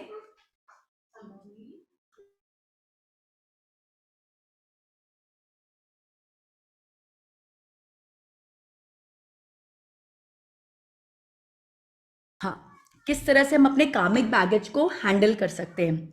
तो सबसे इंपॉर्टेंट है एक्सेप्टेंस की भाव को लेके आना। कोई भी रिश्ता हमारा, कोई भी रिश्ता, चाहे हमारे पति हो, चाहे बच्चे हो, चाहे सास ससुर हो, अच्छा जहां मैंने फादर मदर सिबलिंग्स बोला ना, तो वहां पे आप इन लॉज भी ले लीजिए, father and father in law, mother and mother in law. Siblings में जितने भाई बहन इंपॉर्टेंट है, उतने ही देवर ननद वो भी हमारे लिए उतने इंपॉर्टेंट है, देवरानी जेठानी उतने ही इंपॉर्टेंट है, क्योंकि वो सब जैसा मैंने कहा हाफ राइट भाग जो है मेल है, लेफ्ट भाग फीमेल है। तो राइट भाग में मेरे पति वास करते हैं, लेफ्ट भाग में मैं हूं। तो मेरे पति के भी जितने रिश्ते हैं वो उतने ही मेरे रिश्ते हैं। सो कई बार लोगों को कंफ्यूजन होता है कि भाई सास और ससुर मेमोरी वो उतने ही जरूरी हैं। आपको सूर्य की तरह चमकना है तो ससुर के साथ भी आपको अच्छा रिश्ता रखना होगा, और अगर आपको शांति चाहिए तो आपकी सास के साथ भी आपको प्रेम का रिलेशन होना चाहिए। या तो हाउ टू हैंडल दी कार्मिक बैगेज, तो सबसे इंपॉर्टेंट है एक्सेप्टेंस। हर रिश्ता खुद में एक इंडिविजुअल है, चाहे वो हमारा बच्चा ही क्यों ना हो, और हर इंडिविजुअल कुछ ना कुछ प्राप्त करने के लिए अपने लाइफ को पूर्ण करने के लिए आया है, अपने लाइफ एजेंडास को लेके आया है। तो अगर वो कुछ करना चाहता है तो हमारे अंदर एक्सेप्टेंस का भाव होना चाहिए। जो जैसा है हमें उसे वैसे ही एक्सेप्ट करना है। अगर हम नींबू को बोलें कि भाई मुझे नींबू नहीं चाहिए, मुझे गुड़ चाहिए, और गुड़ को बोले भाई मुझे मीठा नहीं, मुझे तो तीखा चाहिए, मिर्ची चाहिए, तो वैसा नहीं होगा। हमारे लाइफ में जितना नींबू इंपॉर्टेंट है उतनी ही मिर्ची इंपॉर्टेंट है और उतना ही गुड़ इंपॉर्टेंट है। बट हम गुड़ को बोलेंगे मिर्ची बन जा और मिर्ची को बोलेंगे नींबू बन जा, तो दैट इज नॉट एक्सेप्टेबल। तो जो जैसा है, अगर नींबू है तो उसको नींबू की तरह ही एक्सेप्ट कीजिए, मिर्ची है तो मिर्ची को ही एक्सेप्ट कीजिए, गुड़ है तो गुड़ को ही एक्सेप्ट कीजिए, क्योंकि वो अपने जीवन को वो मिर्च की तरह ही इंजॉय करने के लिए आया है, उसी फ्लेवर को एक्सपीरियंस। हम सब कुछ ना कुछ चीजों को एक्सपीरियंस करने के लिए आए हैं, हम ऐसे ही पैदा नहीं हो गए हैं। हमने अपनी पूरी एक लाइफ स्क्रिप्ट बनाई है और उस लाइफ स्क्रिप्ट के आधार पे हम पैदा हुए हैं, तो हमें उसी के हिसाब से अपना जीवन जीना पड़ेगा। So it is very important कि हम हर इंसान को एक्सेप्ट करें the way they are, because सारी प्रॉब्लम वहीं पे होती है, क्योंकि हम नींबू को बोलते तू मिर्च बन, और मिर्च को बोलते तू गुड़ बन, और गुड़ को बोलते कुछ और बन जा। हम जो जैसा उससे खुश नहीं रहते, हम हमेशा उसको बदलना चाहते हैं। तो we have to accept the way they are, because the moment we accept, तभी हम नेक्स्ट स्टेप पे पहुंच पाएंगे, और वो है फॉरगिवनेस।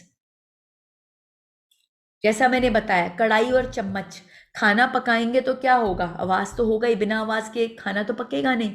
तो रिश्ते हैं तो नेचुरली कभी ना कुछ कंफ्यूजन्स क्रिएट होंगे, मिसअंडरस्टैंडिंग्स क्रिएट होंगी, कुछ ना कुछ होगा ही।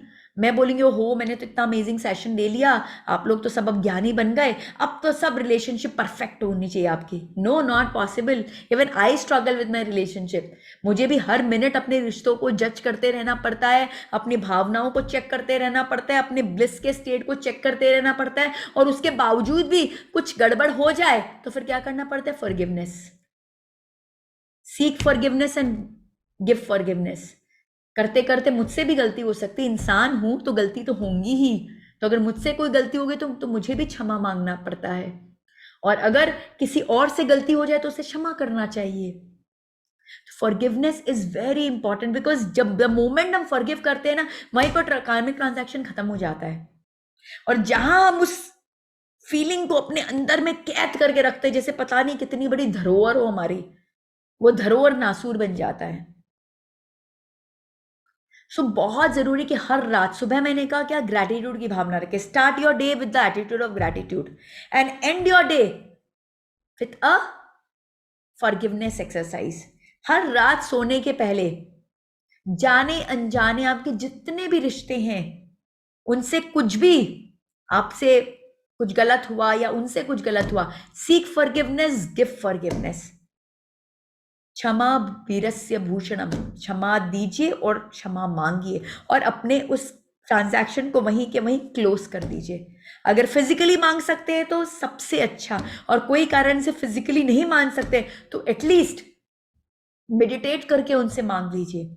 वो भाव, वो इमोशंस उन तक जरूर पहुंचेंगे, जरूर पहुंचेंगे। फिजिकली तो बहुत ही अच्छा, बट कई बार होता है कि हम फिजिकली नहीं मांग पा रहे, तो एटलीस्ट आप मेडिटेशन करके मन में एक फीलिंग लेके आइए कि भाई मुझसे गलती हो गई, मैं क्षमा मांगती हूँ, या आज तुमने मुझे इस बात के लिए बहुत दुख दिया, मैं तुमको क्षमा करती हूँ।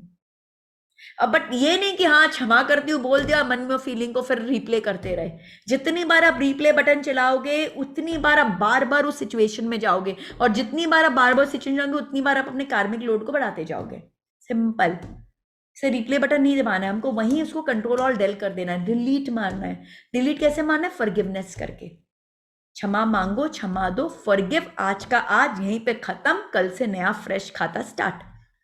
क्योंकि रोज खाता बढ़ेगा, रोज भरेगा ही भरेगा, नहीं भरेगा हो ही नहीं सकता, नॉट पॉसिबल, भरेगा ही भरेगा। तो रोज हमें फॉरगिवनेस मांगना है। एंड थर्ड, जब हमें एक्सेप्टेंस की भावना आ जाएंगी, जब हम फॉरगिवनेस कर पाएंगे, तो फिर क्या होगा? Unconditional love. फिर जो प्रेम होगा वो निस्वार्थ प्रेम होगा, रियल लव, जो हम अचीव करना चाहते हैं। आज का पूरा सेशन इसी पर बेस्ड है कि कैसे हम अनकंडीशनल लव को अचीव कर सके। हमें वही अचीव करना है, वही अचीव करना है। हमें एक लव का स्तोत्र बनना है, फाउंटेन ऑफ लव, जहां जाए लोग बोले कि बस आप आए और मजा आ गया। हमें ऐसा बनना है कि बस हमारी प्रेजेंस ही काफी हो उस जगह में एक खुशी बिखेरने के लिए। तो हमें वो करना है, अनकंडीशनल लव।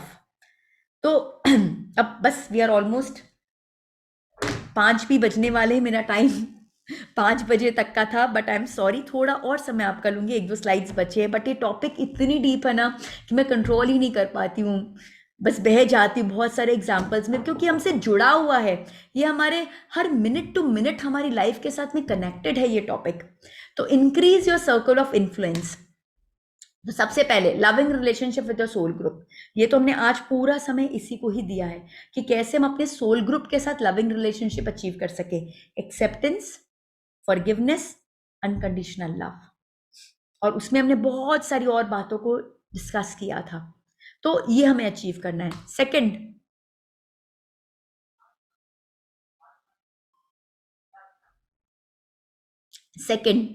हमें being helpful, kind and considerate towards others who come in our contact. एक तो अपने सोल ग्रुप से तो हमें अच्छा रहना ही है, बट व्हाट अबाउट दोज जो बाहर की दुनिया के लोग हैं, उनके लिए क्या करना? हमें क्या करना है? जैसा पतंजलि जी ने कहा था, बी फ्रेंडली टुवर्ड्स ऑल। अपनी तरफ से जो बन पड़े लोगों के लिए करिए, अपने तरफ से जो बन पड़े वो करिए।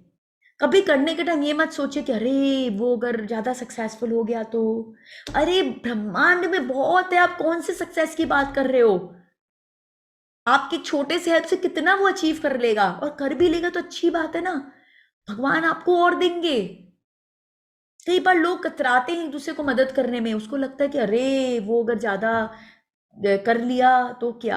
प्लीज, बहुत बहुत नैरो सोच है, और जब हम ऐसी सोच रखते हैं तो हम अपनी सक्सेस को ब्लॉक करते हैं। और हम जितना लोगों का मदद करते हैं तो क्या करते हैं हम उतना अपना सर्कल ऑफ इन्फ्लुएंस को बढ़ाते जा रहे हैं। जैसे देखते हैं ना, कई लोग होते हैं उनको अनायास ही लोग हेल्प करते हैं। क्यों हेल्प करते हैं? क्योंकि उनका सर्कल ऑफ इन्फ्लुएंस बहुत बड़ा है। क्यों बढ़ा है? क्योंकि बस वो लोगों को ऐसे मदद करते गए, तो लोगों को ऐसे मदद करते गए तो उनकी कार्मिक ट्रांजैक्शन इतने अच्छे लोगों से कि वो जानते भी नहीं, पहचानते भी नहीं, लोग आके उनको मदद करके जाते हैं, उनको सपोर्ट देते हैं, उनको हेल्प करते हैं, उनके एक आह्वान पे खड़े हो जाते हैं। And third, very important, very close to me, love towards all the creation of God, सेवा भाव। तो भगवान की सारी क्रिएशन क्या है? पक्षी, मछली, श्वान, डॉग्स, गौ माता, मतलब जितने भी क्रिएशन है, कुछ मेहनत नहीं लगती इसमें, बट मैं सच्ची बता रही हूँ, इतनी खुशी मिलती है। अपने बालकनी में एक बोल भर के, दाना भर के और छोटे कटोरी में पानी भर के कोने में रख दीजिए और देखिए धीरे धीरे पक्षियों का झुंड आने लगेगा। उनको देख देख के आपको इतनी खुशी मिलेगी, लगेगा आपके ना फ्रेंडशिप का एक नया सर्कल क्रिएट हो गया। फिर आप वेट करोगे, आप आइडेंटिफाई भी करना शुरू कर दोगे वो पक्षी, और पक्षी का वेट करोगे, अरे वो आया नहीं, अभी आएगा। कुछ कुछ तो पूरे परिवार को लेके आते दाना खाने के लिए, बहुत अच्छा लगता।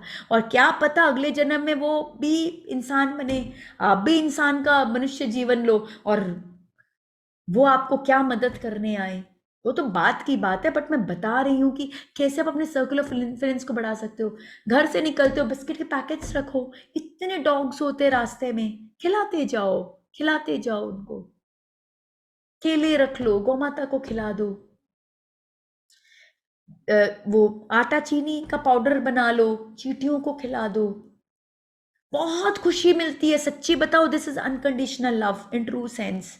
आपको क्या करना है वो चींटी से और वो पक्षी से, कौन सा वो आपसे बात करने आ रहा है, क्या करने आ रहा है, but it gives you true happiness. Unconditional love की उससे फीलिंग पनपती है और फिर वो ट्रांसलेट होती है सारे हमारे ह्यूमन रेस के प्रति। बहुत अमेजिंग है, एंड सच्ची में आपका सर्कल ऑफ इन्फ्लुएंस बढ़ता जाता है। और फिर क्या पता कौन से जन्म में वो क्या बने, आप क्या बने, और क्या आपको मदद उनके साथ मिले, किस तरह का कार्मिक ट्रांजैक्शन आपका उनके साथ हो। तो हर लेवल पे हमको अपने सर्कल ऑफ इन्फ्लुएंस को बढ़ाना है। बट सबसे इंपॉर्टेंट, आप दाना खिलाते जाओ पक्षियों को, लेकिन अपने परिवार में आप अपने माता पिता का ही ध्यान नहीं रखो, उन्हीं को खाने के लिए पूछो नहीं, कोई काम नहीं आएगा, वेस्ट, इट्स अ वेस्ट। पहले उनको पूछना, बाद में दाना खिलाना है। क्योंकि मैंने जैसे कहा 70-80% तो हमारा पूरा क्या, हमारे सोल ग्रुप के प्रति हमारा है, तो हमें फर्स्ट फोकस हमारा सोल ग्रुप है, फिर ये दुनिया बाहर की, और फिर जो बाकी जो भगवान की क्रिएशंस हैं।